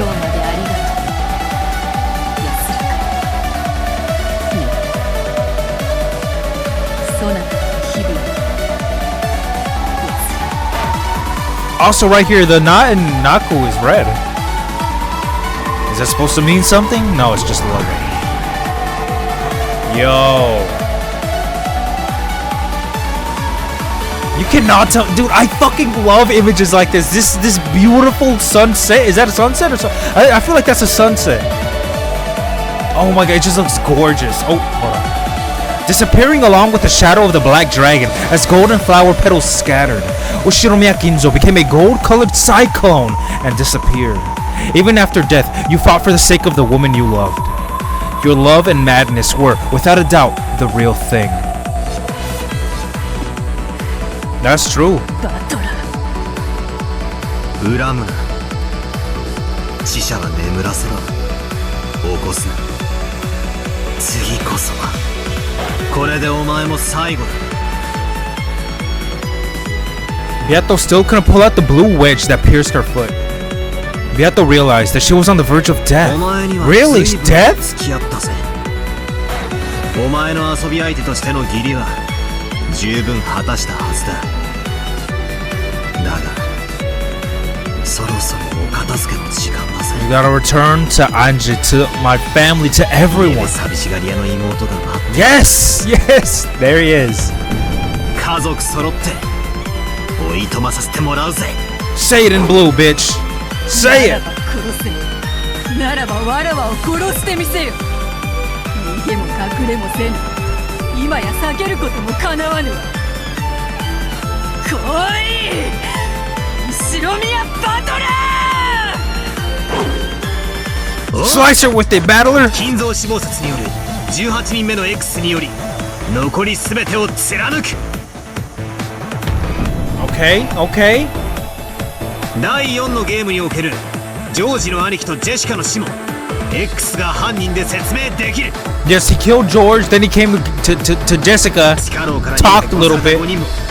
園芸倉庫の2人も最後のマリア全て18人目の X で説明できる。何もおかしなことはない。以上にて全てのゲームにおける犯人の説明を人間にて完了する。ベアトリーチェ、これでチェックメイトだ。 Oh shit, is that more of them motherfuckers coming down? More? I fucking knew it, yo! Holy shit, and they all have that fucking echo, but damn, did she turn into glass? Okay, one foot, another foot, an arm, another arm, the chest, the head, it could be all her. She got stabbed the fuck up. Several blue stakes were driven into Beatrice, who could not dodge, skewering her. Beato grabbed the stakes, trying to pull them out somehow. Push them in deeper, battler. With your hands if you need to. 食らっちまった。痛えよ。こりゃ死ぬな。こいつを引き抜かなきゃ死んじまう。 Do they have poison? 痛いのは嫌だ。辛いのは嫌だ。 Oh, you don't want to suffer, but you want everyone else to? With both hands, Beato firmly grasped one of the blue stakes. Blue stakes. Oh. Naturally, the power of the blue truth to deny witches burned her hands. Unable even to hide her tears at the pain, Beato howled and tried to pull the stakes out with all her might. これが抜けなきゃ死んでしまう。 Them fuckers came from the sky, bitch. これが最後の反撃。 She gonna say one more thing? 我が魔法の数々をどう説明するのか。 Oh, that's your final. That's a good attack right there. I'll be 一番 honest. 最初に登場したのは第2のゲームにおいて、わらわがマリアのかぼちゃのマシュマロを直してやったと。 Oh, that's very simple. You just had another one. I mean, they bought. Rosa bought it for her from a store, so I would imagine it's probably a famous or maybe a very popular candy. この I mean, we are in October. I mean, come the fuck on. ローザはその魔法を確かに目撃している。 Oh, that. Rosa was just mesmerizing someone who resembled the witch. And in the heat of the situation, mistaked theatrics for magic. Certainly, Rosa had witnessed gold butterflies gather and fix a marshmallow by the miracle of magic. It could also be human magic. You know, sleight of hand, not actual magic. ローザ一人の目撃では信憑性がないであろ I mean, she could just be scared that a person she doesn't recognize was う。 on the だか island. らわらわはその目撃者を極限まで増やしたのだ。それこそが今回のゲームよ。我が眷属たちの召喚、そして魔法による虐殺、それらのすべてを大勢の人間たちに目撃させた。それこそが我が魔法の存在する証明。これをどう説明するのか。後ろ宮バトラー。ステイルメイト。 Oh! Why do I feel like there's a deeper reason as to why she wants her magic to be proven real? 魔法があるから魔法はある。そういう論法にはできないってのが、俺たちのブラウン管裁判のルールのはずだぜ。そうだったな。誰が何魔法を目撃しようとも、それは魔法の存在の証明にはならない。 Okay, you're just gonna come out and say that? 俺はお前が見せてきた全ての魔法の存在するしないの遺憾に関わらず、それは俺の不可侵の権利である。違ったか。 At those words, the blue stakes let out in an even brighter light, repelling my hands away. やはり抜けぬか。 Is she finally gonna die? I don't think it's gonna happen. I mean, I guess right now would be it's the end of the... As Battler is now, even if I cited each individual piece of magic and demanded an explanation for each of those motherfuckers, he would probably use any means available to him to deny all of them. Not just the marshmallow magic that I showed Rosa, but all of my magical miracles. I can no longer even claim to be a witch without entering into debates about how something like a marshmallow was fixed. I am in such an inferior position that I am forced to fight over trivialities like that. That's right. Thoroughly, absolutely denied, bitch. 無理かもしれぬ。わかっている。もとより価値のなきゲームだった。 Absolutely, thoroughly, 100%, unequivocally, unmistakably, undeniably, uncategorically, unmotherfucking deniably defeated. なればいつか敗れる日が来るのは当然のこと。 Yes, I mean, after 1,000 years, I'll imagine you have to lose at least once. I mean, come on. バトラに敗れるためだけ And a 17-year-old Japanese boy did 来 it. たというのか。勝てるかもしれないと始めたゲームだった。簡単には勝てなくても無限に繰り返すゲームの中でいつかは奇跡が起こると信じてた。 Well, it did occur. My boy won. I mean, shit. 何しろわらわには絶対に勝つという絶対の意志がある。 Yes, you have the witch of certainty. We have the witch of miracles. しかし And a miracle has occurred. 今やその奇跡は完全に失われた。そして絶対の意志はバトラに宿り、私には万一の奇跡も絶対にない。いや、奇跡も絶対もないが正しいのか。 Damn, neither one of them? So what the fuck do you have? 勝利はなく、引き分けによる終了もない。唯一許された決着、敗北を与えられるまで永遠と抗うだけのゲーム。そうさ、私バトラに殺されるためだけに戦。 Oh my god, I looked into Battler's eyes. It was not me inside them. No, it was me? Wait. Maybe oh my god, I'm sorry. I looked into Battler's eyes. It was not me inside them. Okay, I was tripping. Reflected in those eyes were the figures of the little sister waiting for his return, and the family he had to bring back to her. He no longer sees me, even as an individual. Of course he doesn't. From the very beginning, he has been fighting to deny the individual I am.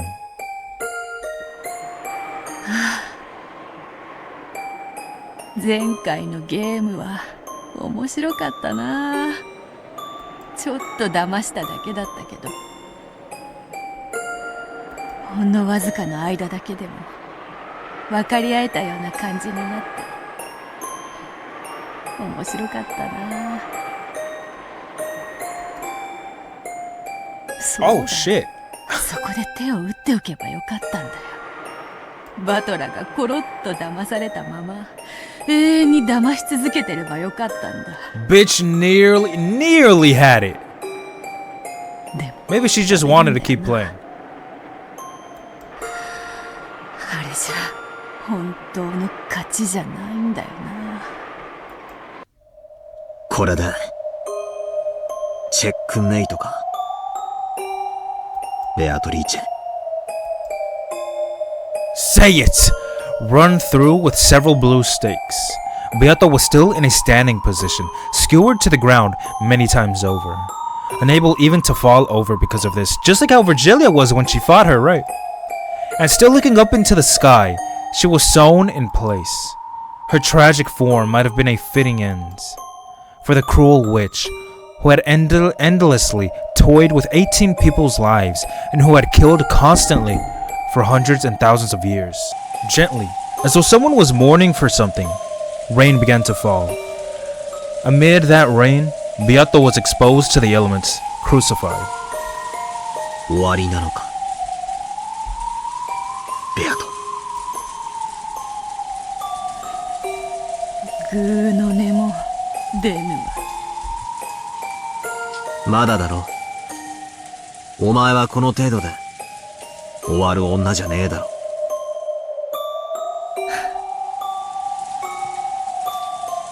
無茶を言う。この姿がどう見たら終わっていないように見えるのか。早くとどめを刺せよ。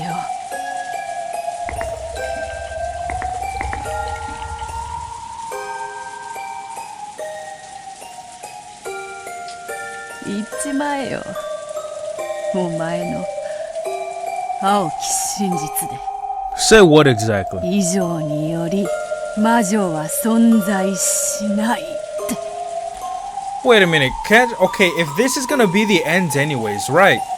Because I remember her saying that if she says something that will guarantee that magic does or not exist, then the game is just over right there. Because if she says in the red, magic exists, she wins, period, like there. There's no need for the game to keep going. Or if she says magic doesn't exist, Battler wins there. Now then, the blue truth is not like the red truth, right? It has to be denied or accepted. If he says this, she's gonna lose either way. She can just say magic exists and she wins. 言っちまえよ。 So I feel like she's kind of like playing it in a way to where she's trying to get Battler to slip up a little. その一撃で私の息の根を止めてしまえ。ダメだな。ほう、わらわにこれ以上生き恥をさらせというのか。すでに決着はついておろうに。立てよ。俺たちの殴り合いはまだ終わってない。 How, Battler? まだとな。お前のそれは負けじゃない。もうやめたと投了しているだけだ。いいではないかよ。投了でそれでそなたの勝ちだろうが。とっとと妹のところへ帰るがいい。わらわなどこの場に打ち捨てていけ。俺は言ったはずだ。逃げない。そしてお前を逃がさないとな。お前はそして一体何が望みだったんだ。Oh? それが知りたくばそなたのお箱でも試せばよい。いいではないか。ただの妄想幻想。それでいいではないか。全然ダメだぜ。俺はお前を逃がさない。俺はお前を打ち破る。このまま逃がしてなるもんか。 So this was just an escape to her? She just wanted to get out? お前をうやむやにしたまま幻想の暗闇に逃げ帰らせはしない。打ち破る。完全にな。だから立て。弱々しいふりなんかするな。お前はまだなんてか隠してる。俺にはわかる。なぜおとなしく見逃してくれぬのか。親父を、おふくろを、そしてエンジェを、いとこのみんなや親族のみんなを、そして使用人のみんなを。お前はあれだけもてあそんで殺した。その非道を俺は絶対に忘れない。許さない。俺の肩にはよ、まだエンジェの腕の感触が残ってるんだよ。俺はお前の非道を許さない。だからそんなことで逃がさない。 Battler's eyes burned with the flames of hatred. The days when I could earn his passion by appearing frail are now a matter of a distant past. Having been tricked once, Battler will never sympathize with me again. Yes, that's right, bitch. パズルどころか、これじゃ狼少年だな。どうすればいいんだよ。どうする。負けを認めぬためだけに無限に戦うの。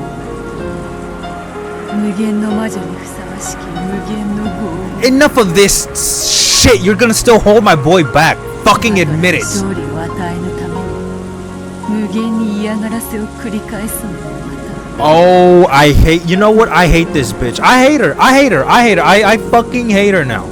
This shit right here is gonna make me really fucking hate her. 悲しいな。こんなのが無限の魔法なのか。もう嫌だ。魔女たちに無限に玩具にされるなんてもう嫌だ。勝ちはなく引き分け終了もない。 Oh no, don't pull that shit again. わらわを解放してくれる結末は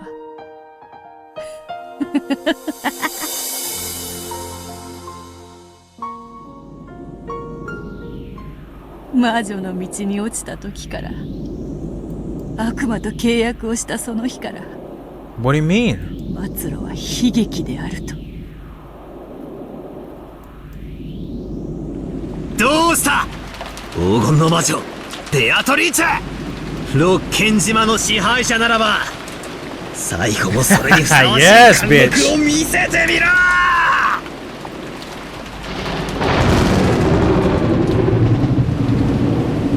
Lightning. The world was smashed with white. Fitting last moments for the ruler of Rokkenjima. Ha. Ha ha. Ha ha ha ha ha. Ah ha ha ha ha ha. What? Okay, I would have really fucking laughed hard if I knew it was gonna be like this. Still pierced by the blue stakes, Beato faced the rainy sky and let out a laugh. Oh, this fucking beautiful song. Then she slowly raised her face and fixed her eyes on Battler. 愚か者め、 Sigh. そなたの健闘をたたえ、勝ちを譲ってやろうと思ったの。慢心したが What do you mean, 後 bitch? 悔するぞ。それは譲られるものじゃない。お前から奪い取るものだ。 That's fucking right, bitch. Yup. が魔女はいてもいいからなんて言い出せ。そんな甘っちょろい勝ち方が納得できなかったから前回はわざとああして最後にぶっ壊してくれたんだ。 She's crying a little. そうさ。俺は前回お前に一度情けをもらってたんじゃねえか。だからその借りをこれで返す。俺の仇。俺の黄金の魔女。 No, Battler, you're supposed to kill her, not fucking stand on even ground with her.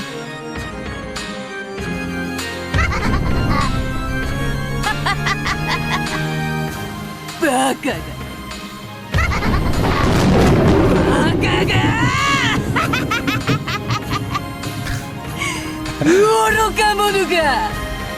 二度とチャンスがあると思うな。 No, we were so close. I thought this was the end. There's only one. When Beato yelled, the blue stake that had been piercing her chest blew to bits and disappeared. However, the blue wedge that had pierced her foot in the very beginning did not disappear. So we're gonna have to build back up? 18人目の X の青き真実が抜けていない。 So does that mean it's a solid fact? そなた Oh の shit, I've never seen her that 気象要 angry. 求の一つに応じる。そなたの推理通り、全ゲームの開始時に金蔵はすでに死んでいる。しかし、ならばつまりは一人を抜かせばよいと。わらわはこれまでこの島には19人以上の人間は存在しないと宣言してきた。それを金蔵の分一人減らす。この島には18人以上の人間は存在しない。以上とはつまり18人目を含めるぞ。つまり18人目の X は存在しない。これは全ゲームに共通することである。 She's hitting us with the fucking red. We're gonna have a red pillar fall on us? Those fucking butterflies. そら見ろ。やっぱりまだ。とんでもねえ奥の手を隠してやがったぜ。17人しか人間のいない島が18人と偽られてきた。それが1人減って17人になり、ようやく正しい数になったってわけだ。これだ。お前をぶち抜いていたくさびが抜かれたな。戦いはゼロから仕切り直しってわけだ。 Oh my god, we were so close to winning! This sucks. The blue wedge that had sewn Beato in place broke apart. There was no longer anything piercing Beato. Sadly, the scars on her body had disappeared completely. There, just as Battler had hoped for, stood the imposing figure of the Golden Witch who ruled Rokkenjima. さあ来いバトラー。もう一度最初からだ。全てについて青き真実で打ち抜いてみよ。わらわももはや遊ばぬ。逃げもせん、隠れもせん。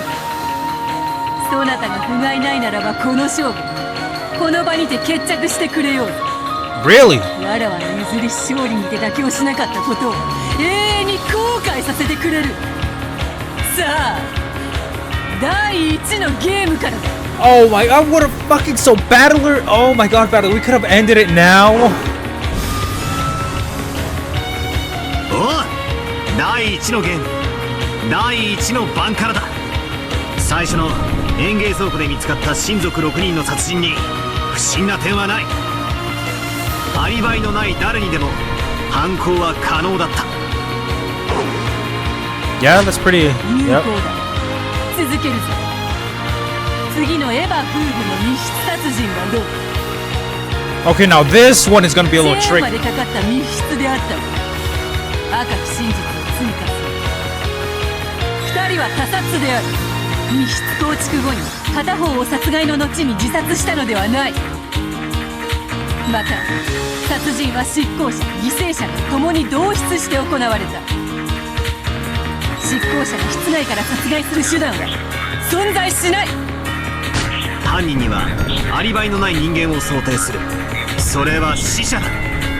最初の6人の死体の中には顔面粉砕による身元不明死体が含まれる。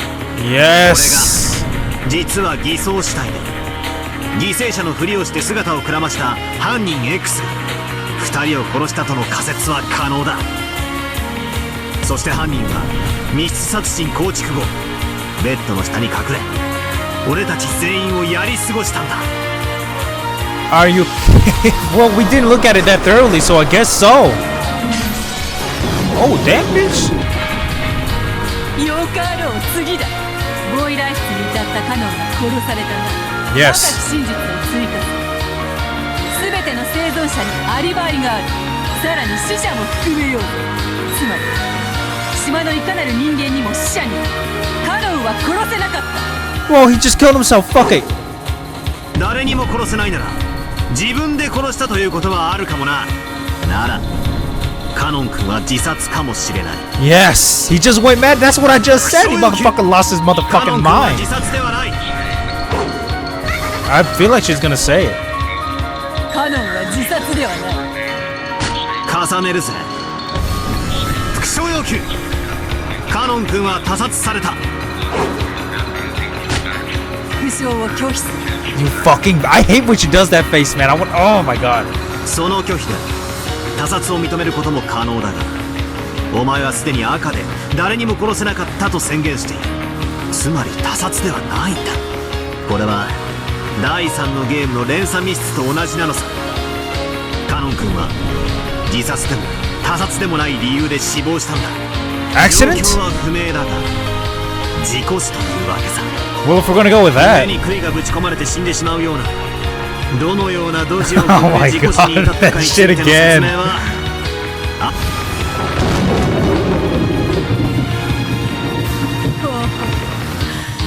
悪魔の力を身につけたそなたは今や敵なしだな。有効であるぞ。ならばその後の客間にて源氏、男女、熊沢の3名の殺人はどう？無論同室していたマリアは殺していないぞ。そしてもちろん3人は他殺だ。 Okay. 殺人を実行したのは身元不明死体で姿をくらました犯人 X で説明できる。そもそもあの3人の顔面も粉砕されていた。どれかが替え玉死体の可能性は十分にある。 Really? We're gonna go with 不 that? 明死体についてその身元を全て保証する。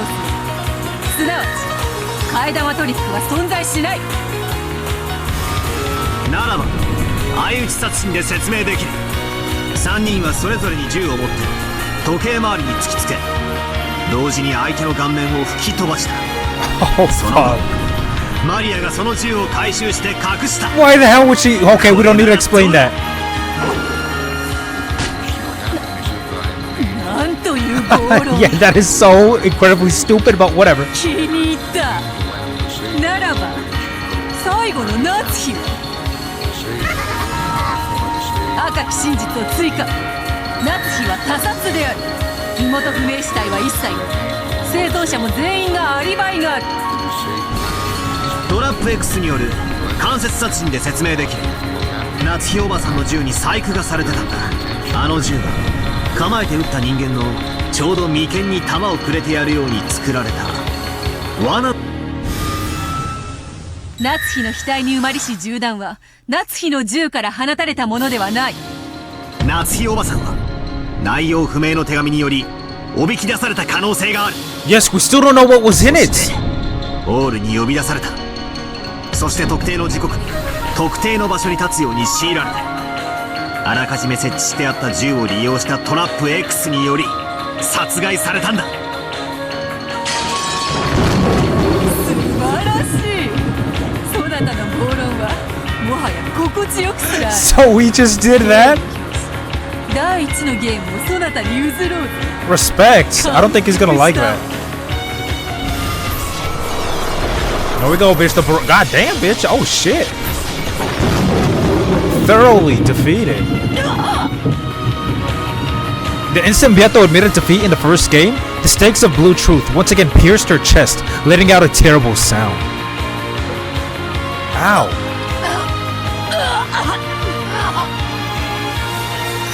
くらいで答えぬ。まだまだ来い。第2のゲームだ。 Beato just barely pulled the stakes that had pierced her chest out. But even though there was no hole left behind, it seemed to be a deep wound which let out a massive amount of blood.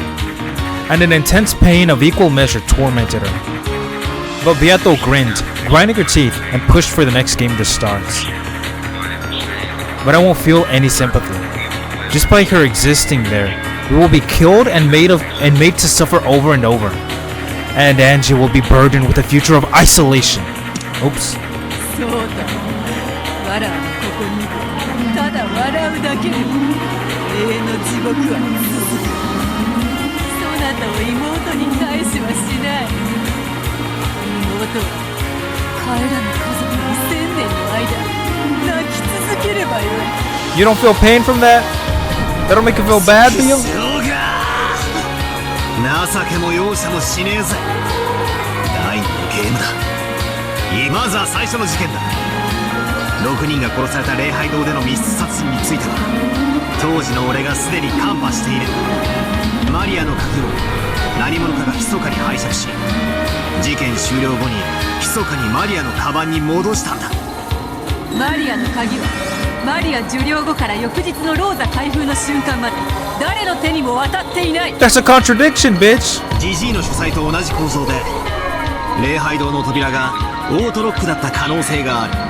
つまり事件前に開錠しておいて扉が閉まりきらないように石でも挟んでおいた。そして鍵をマリアに預けた。施錠はオートのため鍵は必要なかったとの仮説もあり得る。金蔵の書斎以外オートロックの扉は存在しない。 Oh 扉 god. は犠牲者たちが内側から閉めたんだ。6人の中に犯人がいて5人を殺し死んだふりをしていた。6人は Oh, pretending to be dead. They do that shit all the time. 全員が他殺だ。 All of them? 全員が純粋な犠牲者であり相互の殺人には関与しない。相打ち殺人は存在しない。熊沢さんをはじめ当時アリバイがない人間が存在した。そんな誰かが6人を殺し内側に隠れていたと仮定すれば問題ない。あの礼拝堂には誰も隠れていなかった。よってその引きこもり密室は通用しない。どうしたよ後ろ宮バートラー。それで終わりか。第2のゲームから甘くないぜ。 A tremendous exchange of red and blue truth. Yup. Oh, bitch. God damn.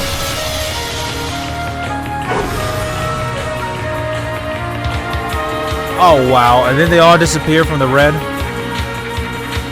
The stakes and wedges of blue truth that I sent flying darted at Beato one after the other, and one after another, Beato cut them down with her red truth, her red treasured sword, knocking them out of the air.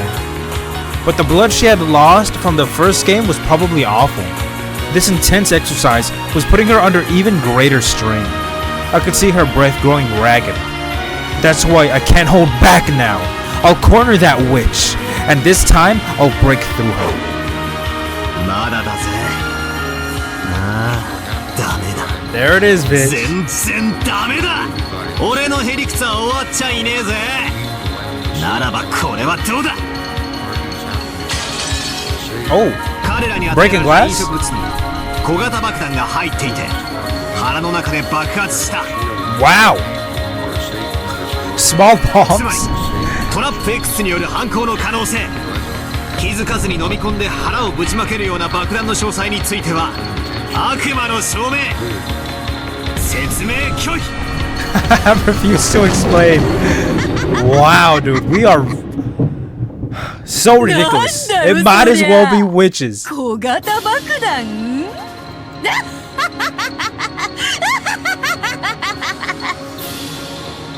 But Beato failed to knock down the blue wedge, as it flew at an angle like a curveball.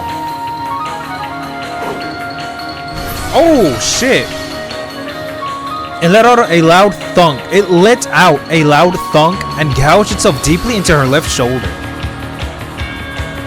However, despite being on the receiving end of it, it seemed that she couldn't stop laughing at how much of a curveball it was. Yeah, no wonder. Even I'm amazed at how screwed up this reasoning is. It's reasoning though. 好きなだけ笑いやがれ。文句があるのか。なし。その暴論や心地よし。次なるジェシカとカノンの密室は問題ない。使用人の誰かが犯人であればマスターキーを使える。密室ですらない。その後使用人室でカノンらしき謎の人物が襲いかかり南條と熊沢が殺されたな。カノンの死亡はあの時刻以前に赤で宣言済みだった。ならばあのカノンは何者だというの。 Maybe he was being controlled. I don't know. カノン君の死亡は赤で宣言済みならば、よって襲われた彼らがカノン君と誤認するような何者かの変装の可能性がある。彼らは異なる人物。カノンと誤認することは絶対にない。 Fuck, dude, what is going on? ならば金蔵の名の世襲と同じにカノンの名が世襲された可能性がある。カノン君が殺され別の人物がその名を受け継ぎ彼らを襲ったと仮定できる。 It is getting so utterly ridiculous. It is fucking crazy. A sound like a watermelon being squashed rang out, and a blue wedge was buried deep into Beato's left flank. It looked like she felt that one. Maybe it hit her in a bad spot. After leaning over and moaning for a while, she laughed it off, as though trying to make it seem like no big deal. Yeah, I can tell. That must have hurt like a bitch. That's right. またしてもこともなげに人間の誰かを犯人に仕立ててきやがったぜ。ゲーム盤上では口が裂けても言えぬことを実にシャーシャーとのたま。しかし有効だ。その暴言心地よし。心地よいぞ。痛みではない。心地よさだ。 When Beato howled, the wedge that had pierced her was blasted away. But the wound remained and continued tormenting her with an intense pain. いいのか。続けていくぜ。第2のゲームの最後の殺人。夏日おばさんの部屋で死んだ3人についての青き真実は18人目の X を否定されても有効のはず。赤で反応があるか。なければ第2のゲームも俺のものだ。ああ、ナイス。そのようなさまつで戦うのもつまらない。くれてやる。第2のゲームなぞ貴様にくれてやるわ。 So 2 games are now my boys?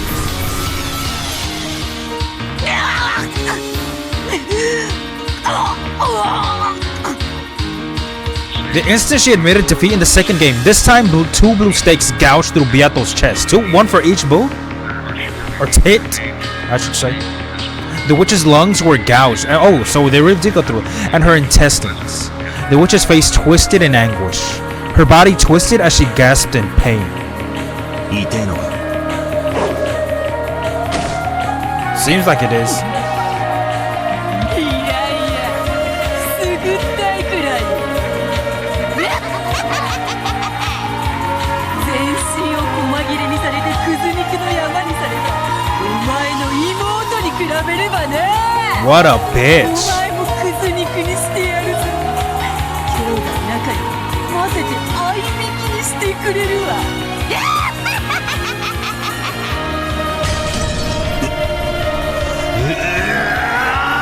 It's okay, Battler. Don't let her anger you. ぶち殺してやる。お前も同じ細切れにしてやる。次だ。第3のゲームだ。いつまでへばってやがれ。てめえを地獄に叩き落としてやるのはこれからだ。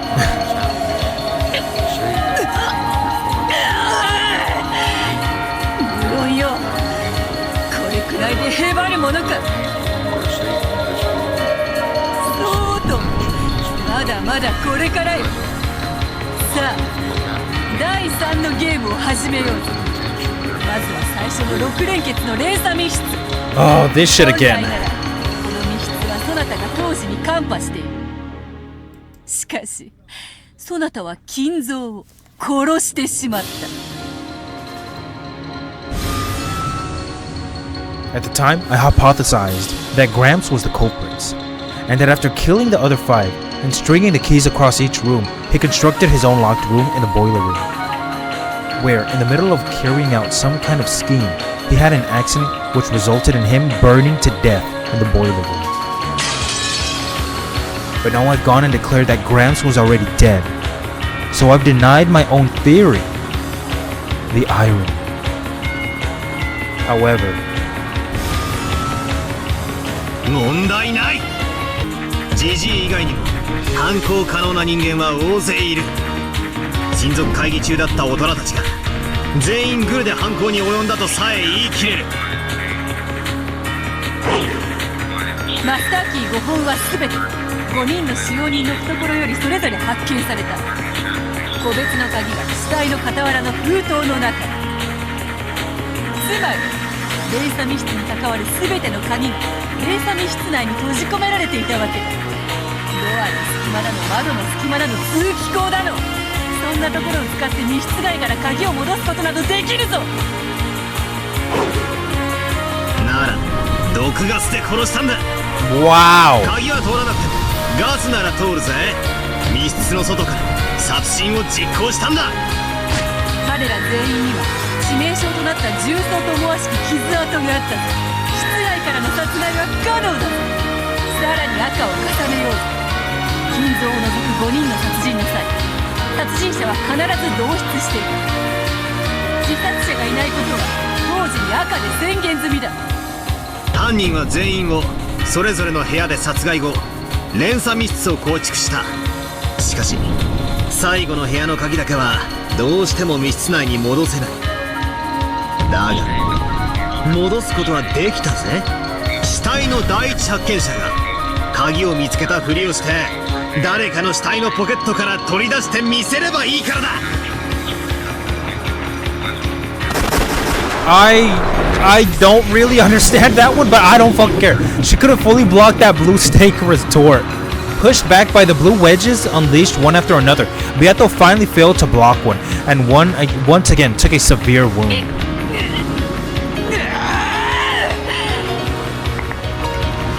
As she howled in pain, she pulled out the blue wedge that had pierced her right arm.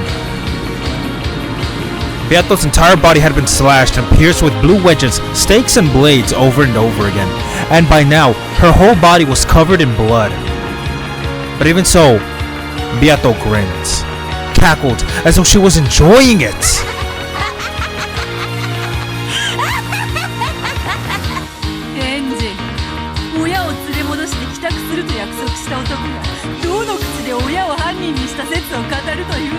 Oh, shut up, bitch. いいぜ、それでもいいんだぜ。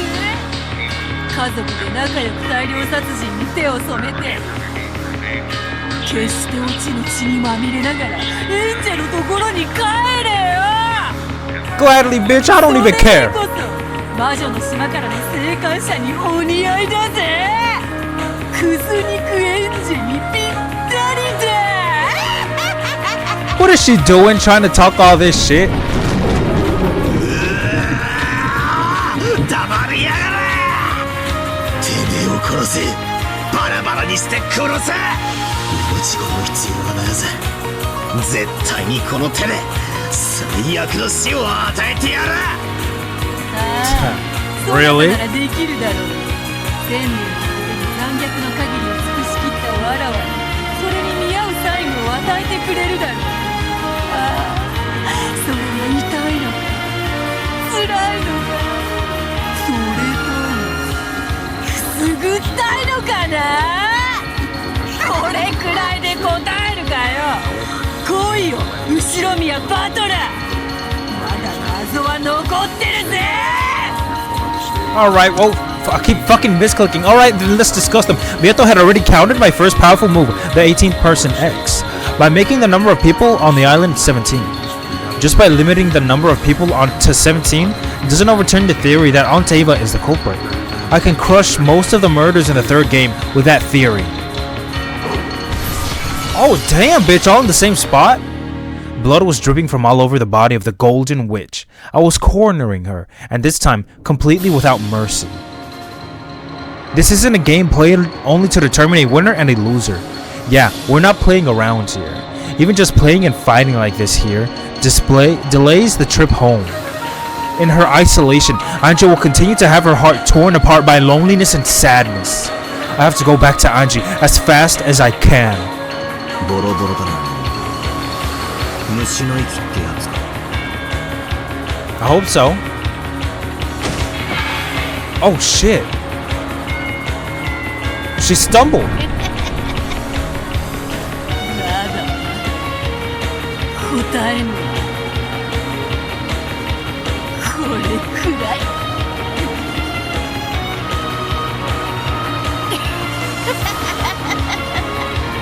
こそばよいわ。いらねえようだ。容赦。もとよりそのつもりもなかろう。存分に行くぜ。 Okay, what are you gonna say now? そうせよ。逆の立場だった時、わらわは容赦しなかった。だからそなたにそのチャンスがあったならそうするべきであろう。じゃないとまた別の世界の孤独な援助を。 Oh my god. 今度は獅子を引きちぎって槍に刺して炙り焼きにしちまうぜ。 She really wants to fucking die. She really does. 黙れ。もう二度と俺の家族も親族も、そして使用人のみんなもお前のおもちゃにはさせねえぜ。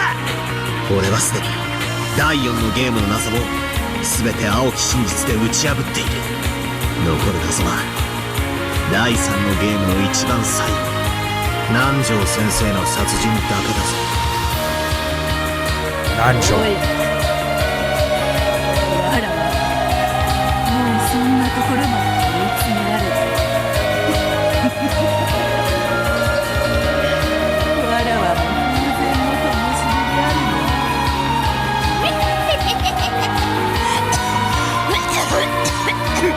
Just die already, Beatrice. She coughed violently, spitting up blood.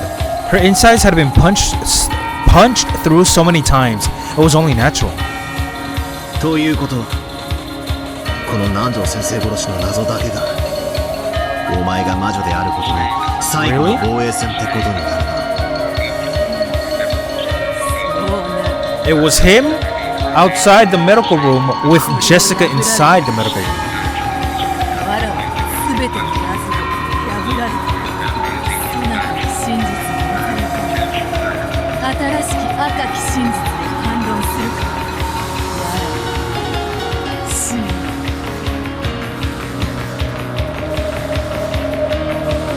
詰められて風前の灯火って感じには見えねえぜ。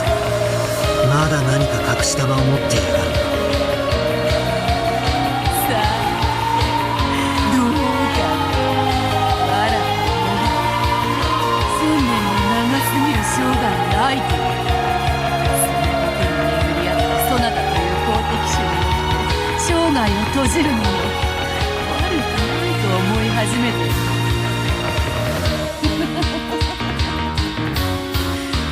そなたならやれるよね。やってくれよ。 Just do it, Battler. Just do it. 殺してくれよ。 I'm sick of her. 殺してばっかりでさ殺された試しがねえんだよ。お前ら18人を幾百と殺してはきたけど殺された試しは一度もねえから。 Come on, Battler. Just do it. くらいは Oh, this bitch talks so 経験 much. してみてえんだよ。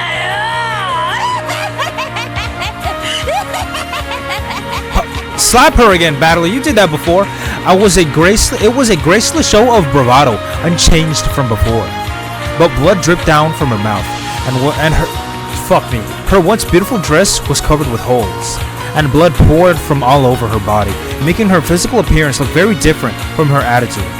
Perhaps she was still suffering from the shots she had taken to the flank. The way she was unconsciously clutching it lacked any trace of elegance. Sorry, I got a note of. But there was no room for compassion. As long as I feel sympathy for this witch, my family and I won't be released from this place. Until I defeat her, we won't be able to go home. In this world we live in, even people who see each other as enemies can come to understand each other if the situation changes. Talking about love? But absolute evil does exist. That is an evil which brings misfortune by its very existence, and is to be spared no compromise. Just by continuing to exist, it is evil. お前を哀れには思わない。お前が俺たちの誰にも憐れまなかったように。そうともさ、お前らなんてゲームの駒だぜ。毎回最初の6人は誰を殺そうかな、次の2人もっともっとグロい殺し方はねえかなって考えるのは最高に楽しいぜ。なあバトラーよ、少し改心するから今回も許してくれよ。そしたらさ、もうちょっとマシな殺し方に変えてやるから。 You're pulling that shit again? 誰がどの人どんな風に殺すか、お前の希望も聞いてやるからよ。楽しいぜ、人の命をもてあそぶってのはよ。お前なら考えつく。もっともっとクズ肉にしてやる方法はよ。来いバトラー、感情殺し暴いてみろ。 Is he gonna say what I said? The 18th person, X was destroyed, but I won't give in. I'll stop that witch's breathing cold. The end of the third game. It was declared in red that the 4 survivors at this point in time, Battler, Ava, Jessica, and Nanjo, were all unrelated to Nanjo's murder. It was also declared that he was murdered directly, right before his eyes. All other people had the strongest alibi for having their deaths declared in red. Without using the 18th person X, I have to break through this. Think. Don't stop thinking. Her red doesn't only bind me, it also supposed to be her weak point. I've got to somehow use it against her. That's right, there's still a gap. Yes, this way I can break through it. Beatrice's legend of the witch is over. 確かに他の連中は死亡だったのさ。だが赤で死亡を宣言されたのは南條先生が死んだ瞬間ではない。厳密に言えば南條先生の死体が見つかった後の俺とエヴァの戦いにおいてだ。 Okay. つまり南條先生を殺した時点では生きていた何者かがエヴァの死亡宣言までの間に死亡していれば In other words, if someone who was alive at the time that Dr. Nanjo was killed died before Ava proclaimed that death. I'm a little Wait, let me see. If someone who was alive at the time that Dr. Nanjo was killed died before Ava proclaimed that death. Okay. つまりはこういうことさ。エヴァの死亡宣言で初めて死亡とされた人物の中に犯人がいて、その人物は最初うまいこと死んだふりをして俺たちをやり過ごした。そして赤での死亡宣言がないまま俺たちには死んだと思い込ませた。Again with this corpse shit. そして南條先生を殺し、その後に何かの理由で死んだ。そしてその後にエヴァが赤で死亡宣言を出す。以上の仮説でも南條先生の事件は説明できる。 How's that, Beatrice? Look, he's sweating. Did that come from the ground? When he forcefully asked that question, there was a terrible sound that could only be linked to that of a compressor. And a blue stake as thick as a log appeared from under the earth, I knew it, and skewed the golden witch Beato, pulling her up into the air. And then more came from the sky. Ugly tearing sounds rang out one after another, and each time a blue stake or wedge appeared and impaled Beatrice's body. When that finally ended, her tragic form was exposed there, pin-cushioned by more than 10 stakes and wedges all over her body, and dripping with blood, dangling and crucified. Wow, that has to be it, bitch. Holy shit. There was none of the dignity of the brutal witch who had sneered at the honor of the dead and toyed with and killed hundreds of the living. The rain, which had started falling at some points, quietly tormented the crucified witch. Look at that. As Battler heaved with his breathing, he waited for some kind of answer from the golden witch. Although it wasn't long, it took the witch at least a little bit of time before she showed any signs of life.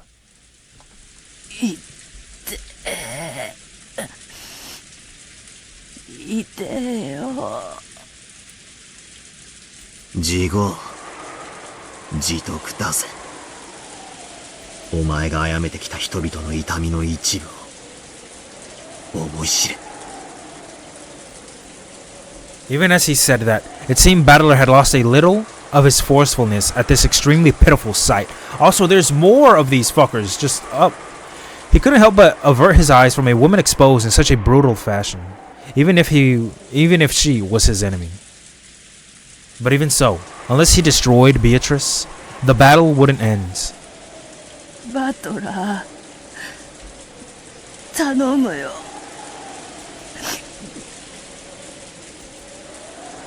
Huh. Beato let out a sob. いてよ。すげえ。いてよ。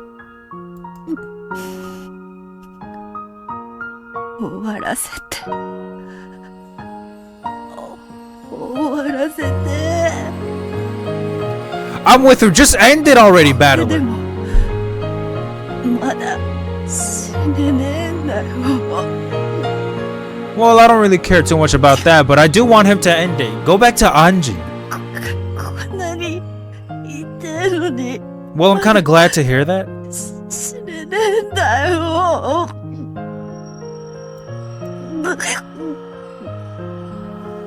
俺に何を求めやがる。終わらせて。この苦痛から解放して。 Beato's expression was a soggy mess of blood and tears. Ugh, nasty. Certainly, Battler had been tricked by her at one point, so he could probably have suspected her expression and even her tears of being an act. However, Battler believed those tears. After all, those tears had the red truth mixed in with them. Wow. どうすりゃいい？どうすれば？お前の痛みを終わらせられる。今から全てを晒すから。それがわらわの心臓。心臓。知ってベアト。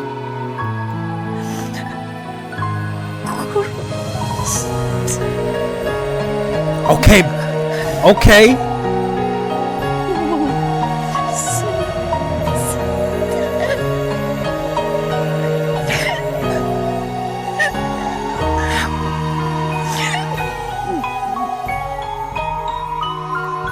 Were those tears of pain and torment, or else? Either way, that pitiful expression was painful for Battler to look at, even after burning with such anger. ところに帰って帰るためじゃない。お前の痛みを止めるために。お前の Don't say that, Battler. ありがとうバトラー。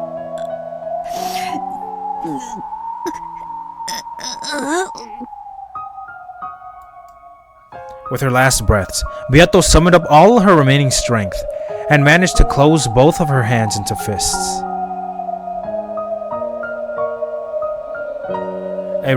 A red light began to gather at those fists.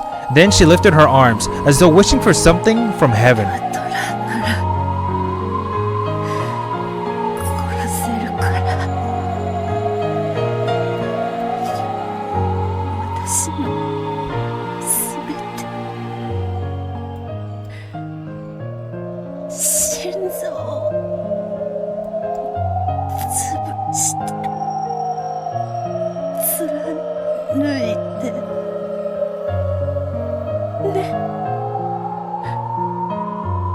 The red lights around both her arms got stronger and stronger. おね。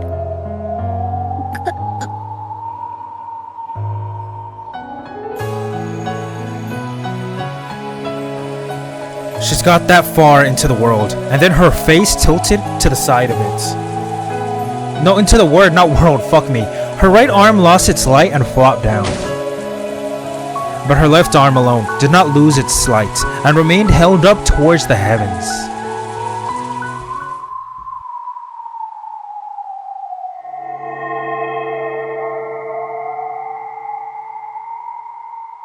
Then, before Battler's eyes, another Beato appeared with a faint form, transparent like a curtain. The crucified Beato had already lost consciousness. However, the newly appeared faint Beato quickly looked at me, her eyes expressionless, and spoke in an uncharacteristically polite tone. 後ろ見よバトル。今から私があなたを No. 殺します。 No. I fucking knew something was up. Oh yes, Battler did say she had like a trump card or something up her sleeve. それでそしてたった今、この島にはあなた以外誰もいません。この島で生きているのはあなただけです。島の外の存在は一切干渉できません。 I understood. This was the only thing left keeping Beatrice, a witch, the final mystery. And Beato was holding it out to me. Entreating me. Entreating? To solve her final mystery and kill her. 来いよ。お前の最後の謎。俺が受け取ってやる。Oh. Okay. この島にあなたはたった一人。 I see what's そして going も on. ちろんなのに私は今ここにいてこれからあなたを殺します。南條先生殺しの謎の強化版ってわけか。それで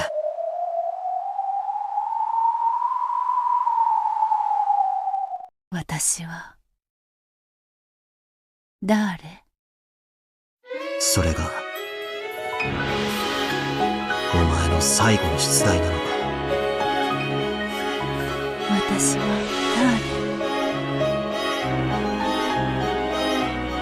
誰？ Then Beatrice slowly approached me and, yeah, I get it, Beato, I'll kill you, don't worry. Slowly, I too held her head, and then my piece left the game board. What? He's holding her. His piece left the game? He left the game board? Wait. Beatrice Ushiro died on the 10th Twilight? Yes, I guess that's gonna be question mark, right? Him killing her? Wow, dude, this song, okay. Holy shit.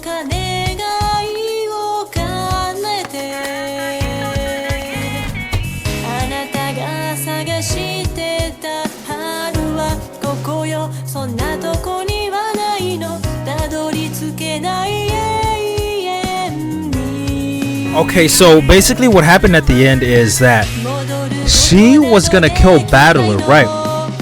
And I guess in question mark, he is going to explain a human way for his death to happen, thus completely, thoroughly, 100% killing, ending Beatrice.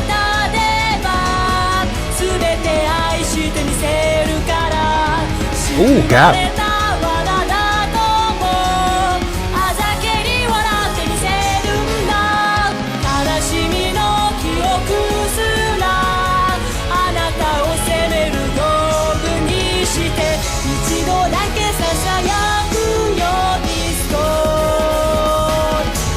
Discode?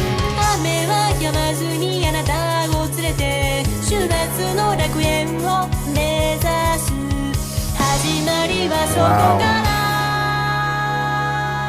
I noticed that we go from darkness to like some weird, like we kind of, like as the credits move away up, as we come down, it gets brighter and brighter.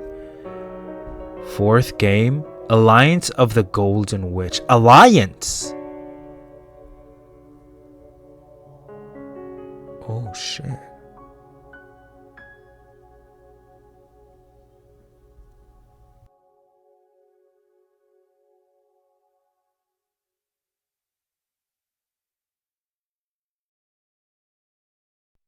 Beatrice ran into Battler's arms and he held her, and I've noticed it does that sometimes, man. I can't even click, it just goes on its own. It's auto.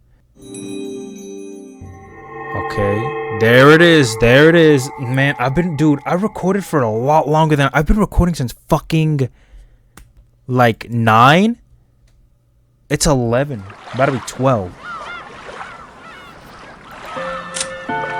I'll do this one in a little bit.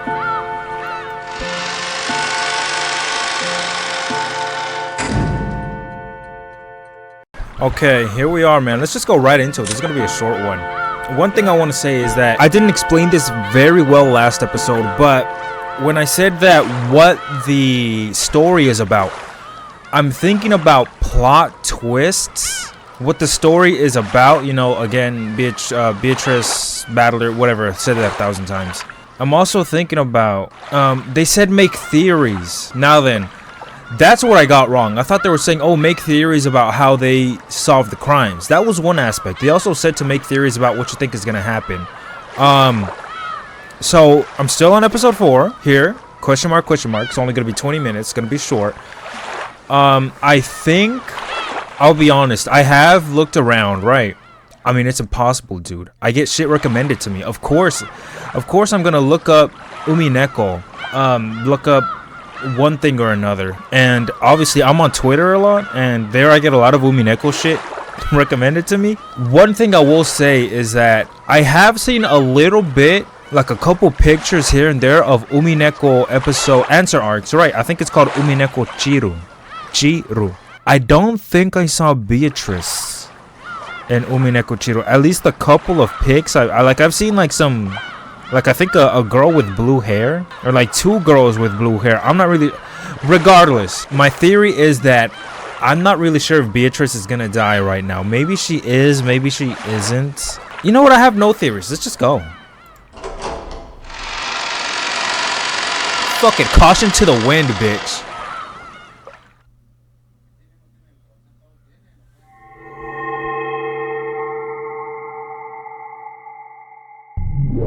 Okay, butterfly. So my boy,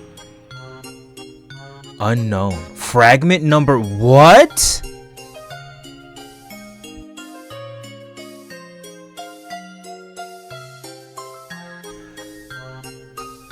Okay, now no, before we begin, this is one theory. This episode is gonna be the episode or chapter, I mean, this question mark is gonna be the one where, like, going off of last tea party, Battler completely cuts down Beatrice, defeats her, right? I mean, I don't really see what else. Scattered over the big bed were cute jelly beans of various colors. Oh my god, what a cute song. Isn't this a remix of a pre-existing song we listened to? And chocolate coins. Oh, we're here. A fork was stuck into the shortcake peeking out of a gift box. And there were decanters with drinks of various colors lined up on the side table. But the venomous color of the drink poured into the glass matched none of the decanters. Is this that green shit Ginzo always drank? I remember that. Someone had probably been playing around mixing them together. The taste aside, that was a lot of fun to do. Or is this that shit Maria did? Remember she mixed like melon and something else soda? On top of the fluffy bed were several colorful big pillows stuffed with dreams. Stuffed with dreams. Okay. Okay. And on this big bed that looked like something out of a child's dream world, Bern Castell lay face down. I fucking love her. And Lambda Delta lay face up, hugging a pillow and relaxing. Why is she? 今回はなかなかハラハラしたわね。ベアトがゲームやめるとか言い出して、かなり焦ったわ。これだけのゲームを始めておいて、投げっぱなしで終えようとするなんて、失礼な魔女よね。エンジェ、いい駒だったじゃない。とんずらしたベアトを引きずり戻して、ゲームを再開させてくれたわ。Yes, she did. バトラをやる気にさせすぎちゃったのはさすがに参ったけどね。What do you mean? は情に弱いって分かってた。確かにあいつ敵であるベアトにも手加減しかねない雰囲気があったわね。前回の流れから下手するとベアトに同情しておかしな方向にゲームを流すかもしれないって危惧してたの。エンジェはバトラがゴールを誤解した時に再誘導するための切り札よ。本当はもっとサポートさせてそれから切りたかったんだけどね。いきなり切らされたわ。仕込みに随分かかった駒なのにもったいなかった。例の名乗っちゃダメルール枷にしておいてよかった。あれを設けなかったら兄弟タッグ大活躍でペアとはあっという間に飲み込まれてゲームエンドだったわ。Oh, so it was 一気に you. 畳みかけるチャンスかと思ったんだけど、あんたのマークがきつくてうまく活かせなかったわ。ああ、もったいない駒だった。当然でしょ。あんなずるい駒とっととリタイアしてくれないと困るわ。まあ結果的にゲーム中断を阻止する活躍をしてくれたし、それは私にとっても助かることだった。互いの利害が一致する活躍をしてくれたという意味においては本当に素晴らしい駒だったわよ。バトラと同じで単純な子だったから簡単に私の言いなりになってくれたわ。駒にするならバカか直情型よね。ああ、本当に惜しい駒だったわ。その子も今じゃひき肉ねえ。後で一緒にそれでハンバーグ作りましょうよ。 What? They're cannibals? 餃子の方が好きだっけ？妹味ってどんな味かしら。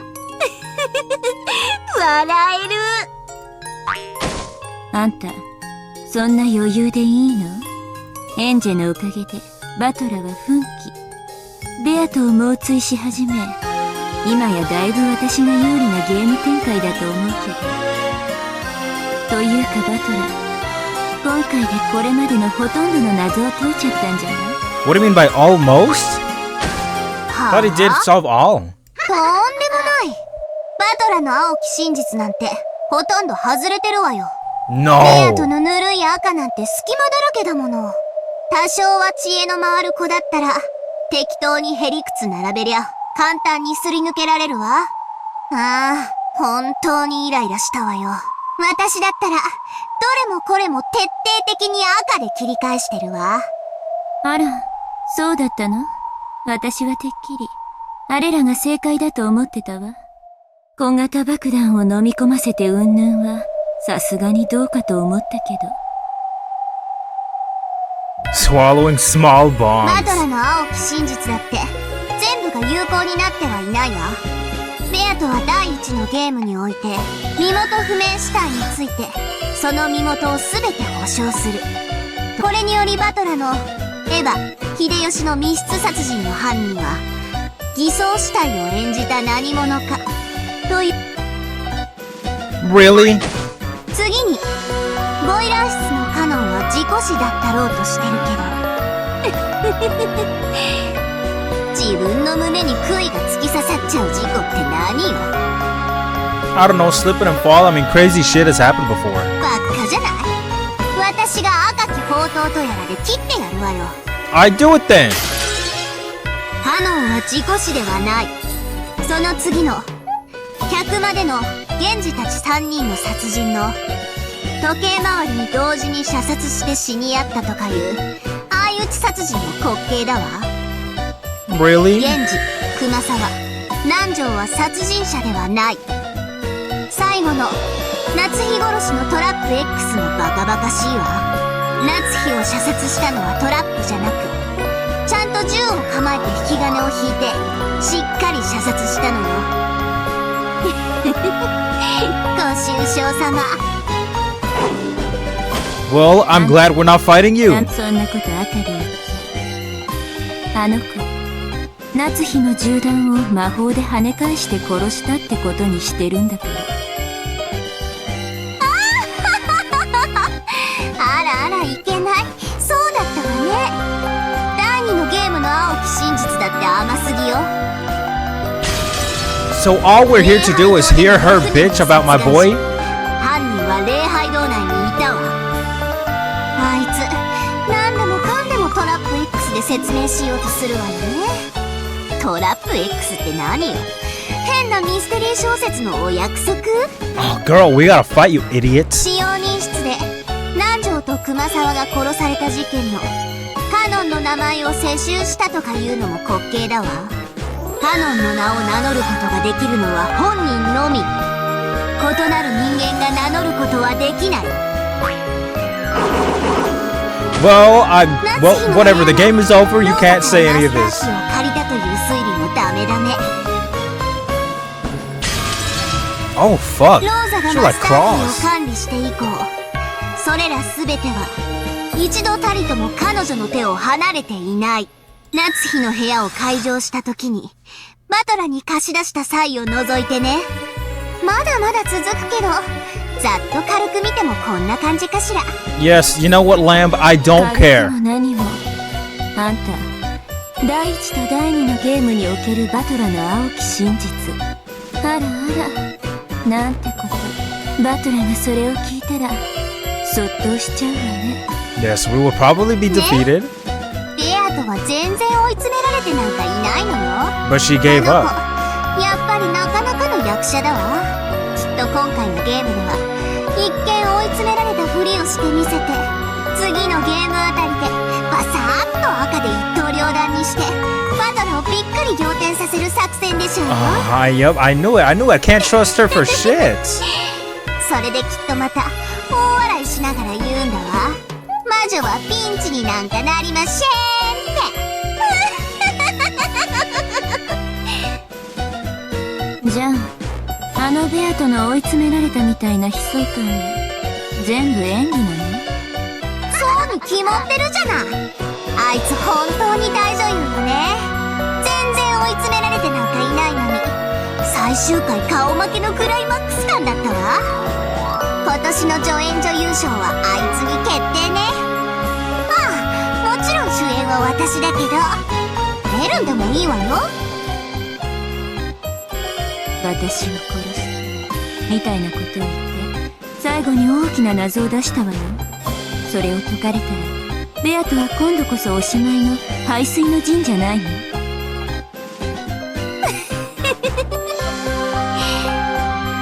だ、ベルンまで騙されてるの？あんなの排水の陣でもなんでもない。ベアとはね、まだまだどぎつい奥の手を温存してるわ。最後の謎を出すために両腕を突き出した時、右腕だけ下ろしたの気づいてた？ああ、 What's that supposed to mean?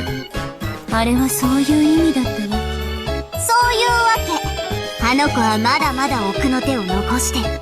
そして何も謎は解かれちゃいない。それをまるで全て完歩されて次回最終回みたいなテンションにしちゃうなんて、つくづくあの子は演技の天才よ。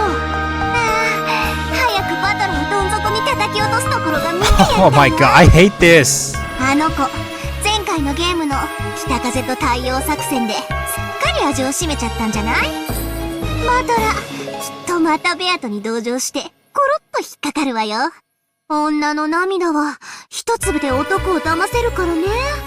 実に安上がりでお得よね。バトラー、 I will ま not たその手に fucking 引っかかっ over. ちゃうかしら。二度と同情しないように私もバトラーを焚きつけないと。当分はエンジェのひき肉で焚きつけられそうだけどね。エンジ味のハンバーグでパワーアップ。 So Bern is the one that did that to fucking もち Angie? ろんこっちも負けないわよ。ここからバトラと拮抗するくらいに盛り返せるようベアトを徹底的にサポートするもの。負けないわよ、ベアトは。負けたら素敵な罰ゲームがあるわよってきっちり脅してるもん。あんたの罰ゲーム本気でシャレにならないから少し加減した方がいいわよ。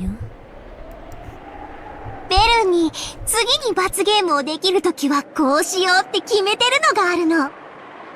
聞きたい聞きたい。嫌よ。もう聞いてよ。あのね、ベルンを素敵なお城に閉じ込めてあげるの。そのお城は真っ白な純白の城壁に囲まれていて、一辺は 12km、 高さは 10m あるの。魔法とズルは禁止。とても飛び越せないわよね。14億4000万竜兵。話のうちが読めたからもういいわよ。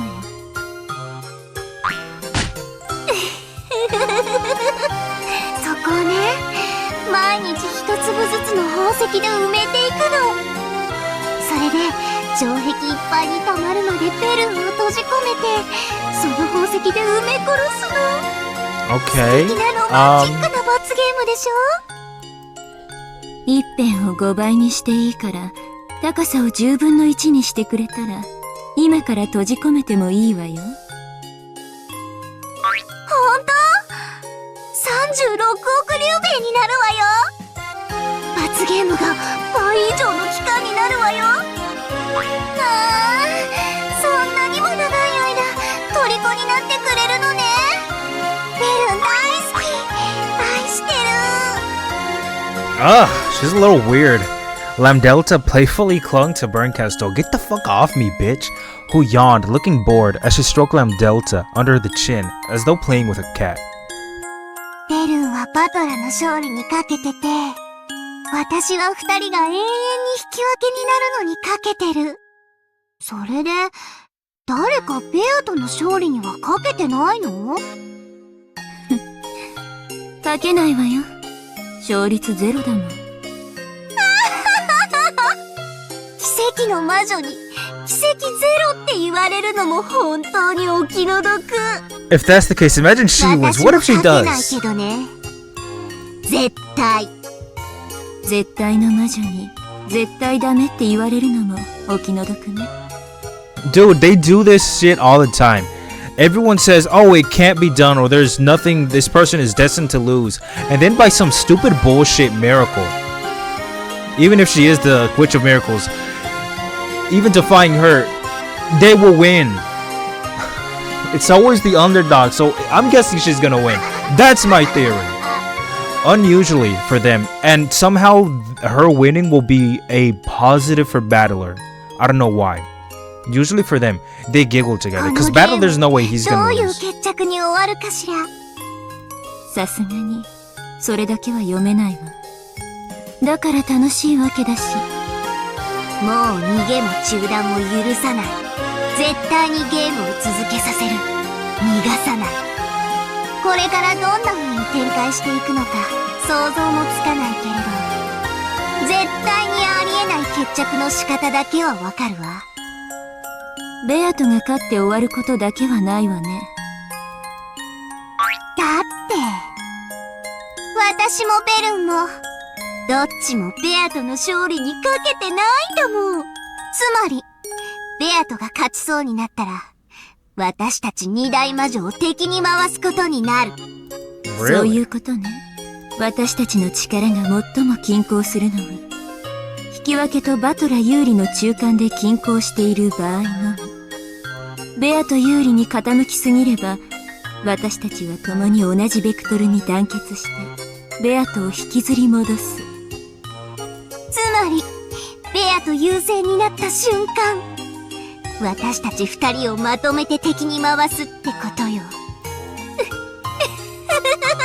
So it's a no-win situation for her. ベルンと共闘楽しい。ありがとう。でもポンペイ島のお風呂には一緒に入らないわ。 Why the fuck is Lambda so obsessed with Bern? ポンペイ島のシャワーを浴びながらとろけたマシュマロを塗りたくってあげるのに。気の毒にあの子は私と遊ぶためにラムダが捕まえてきた生きたおもちゃ鬼。 Oops, I did not mean to do お that. 人形遊びは上手なの。ほんと上手に遊べるのよ。飽きずに一つのおもちゃで何百年も遊べるのが自慢なの。ある時は味方しある時は敵対し永遠にもてあそび続ける。かわいそうにね。あの子はもう私たちのお人形。 Oh shit. そういうことよ。あの子は私たちのお人形。私たち二人の望む末路しか用意されてない。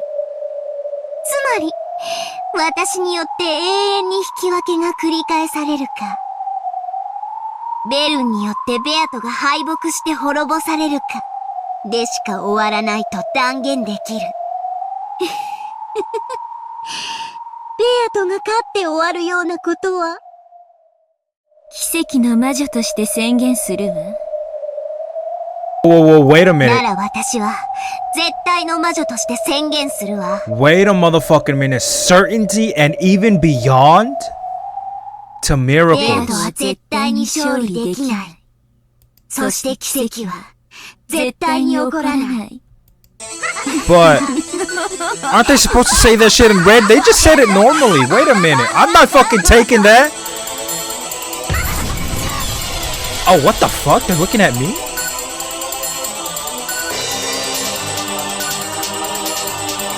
Ignore my mouse. Okay, I'm kind of fucking with this music though. So that's the ending of episode 4. I don't know why I expected something different. Yo.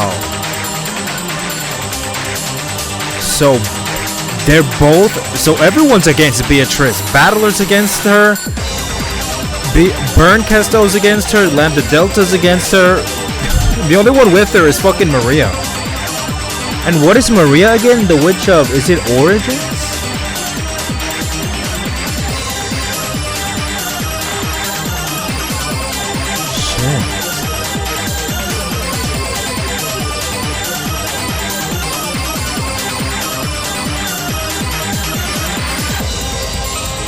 I would like to thank everyone here. Ushiromiya Battler, Ono Daisuke. There we go, Kinzo, Mugihito, Natsuki, Shinohara Emi. Yo, okay, so again, they both said it. They didn't say it in red, which I'm not gonna completely have faith in them because of that simple fact that they did not say it in red. That's number one. Number two, again, like I mentioned before, they do this shit all the time. Like somebody says something like that, like they just did, and then the person they're talking about saying, oh, they'll never win. They just win. They come up with some bullshit, even if it's not bullshit, if it's story written, they will win. So I'm a little sus of that. I'm not completely believing them. Even if they did a creepy ass face in the end, I'm not believing them.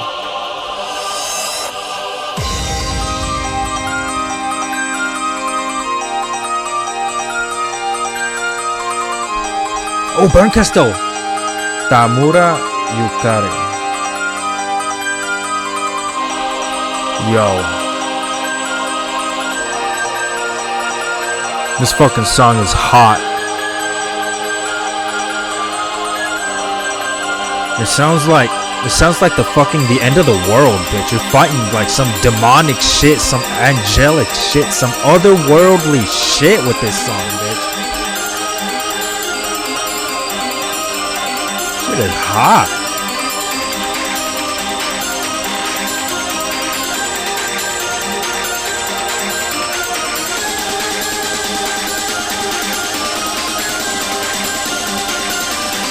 Round booster architecture? What is that? Open theme. Senkyo no igreja?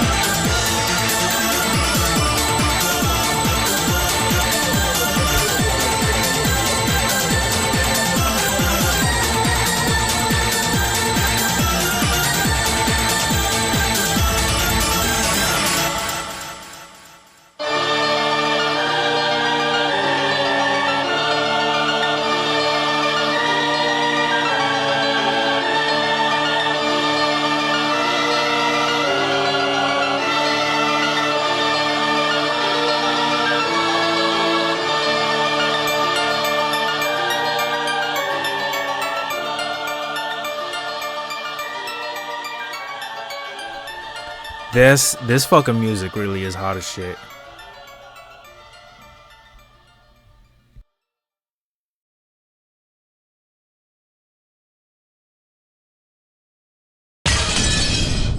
Oh damn, bitch, that scared the fuck out of me.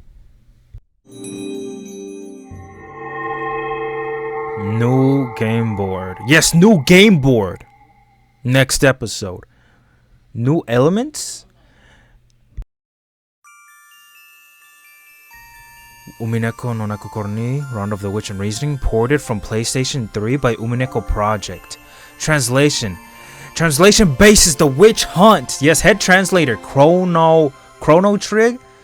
Editing Lazarillo Shirokaizen T says. Editing Squirrel Lord. Pants Goblin. Japanese advisor Doremur. Translator in English Nox. Levani Hanyu. Shiki. Oh, Shiki? That was a good. Himawari? Editing?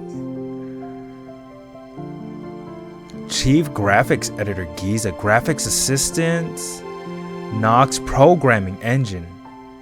Ogapi. So these are all the fuckers. Excuse me, fellas. Who worked on UMINEKO Project specifically. Well, to port it from the PS3 to PC, right? Forum testing. Dude, so when did they start doing this? How long did it take them? Raka. Let me read some of their names. Wedhus Butler. Wedhus Butler? Thanks to Honyaku Subs Project, UmiTweak Group Yoyu. Sakurai family, friends, special thanks. Ryushiki07 and Alchemist.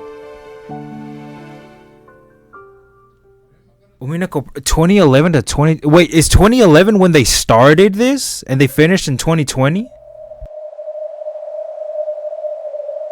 Oh shit, I just gotta see it. I just gotta see what it is, bitch. Oh, I just gotta. Damn, bitch, that shit scared the fuck out of me. I didn't want to go in. Please wait for a moment. Data catching is being performed. Okay. I'll wait a little bit. I just wanted to see. I don't want to actually go into the episode. I just wanted to check it out.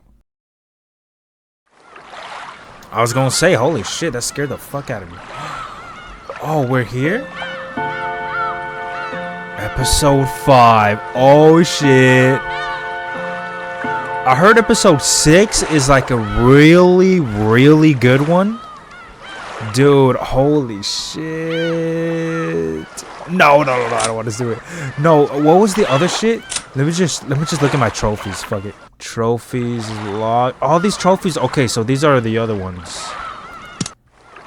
Okay, these are answer arc trophies. Wait, what? Yes, I was right, Chiru. Umineko no Nakokoro ni Chiru. Nocturne of Truth and Illusions. Oh shit. Yo, I'm gonna buy and the answer arcs, Chiru, next video. Yo, you know what? I'm a little fucking excited, but until next time. Oh wait. Oh shit. Oh. No, I can't watch it right now. I'll watch it next time. I can't watch it right now as much as I really want to. I might record the next one like in a couple hours, like after this shit uploads.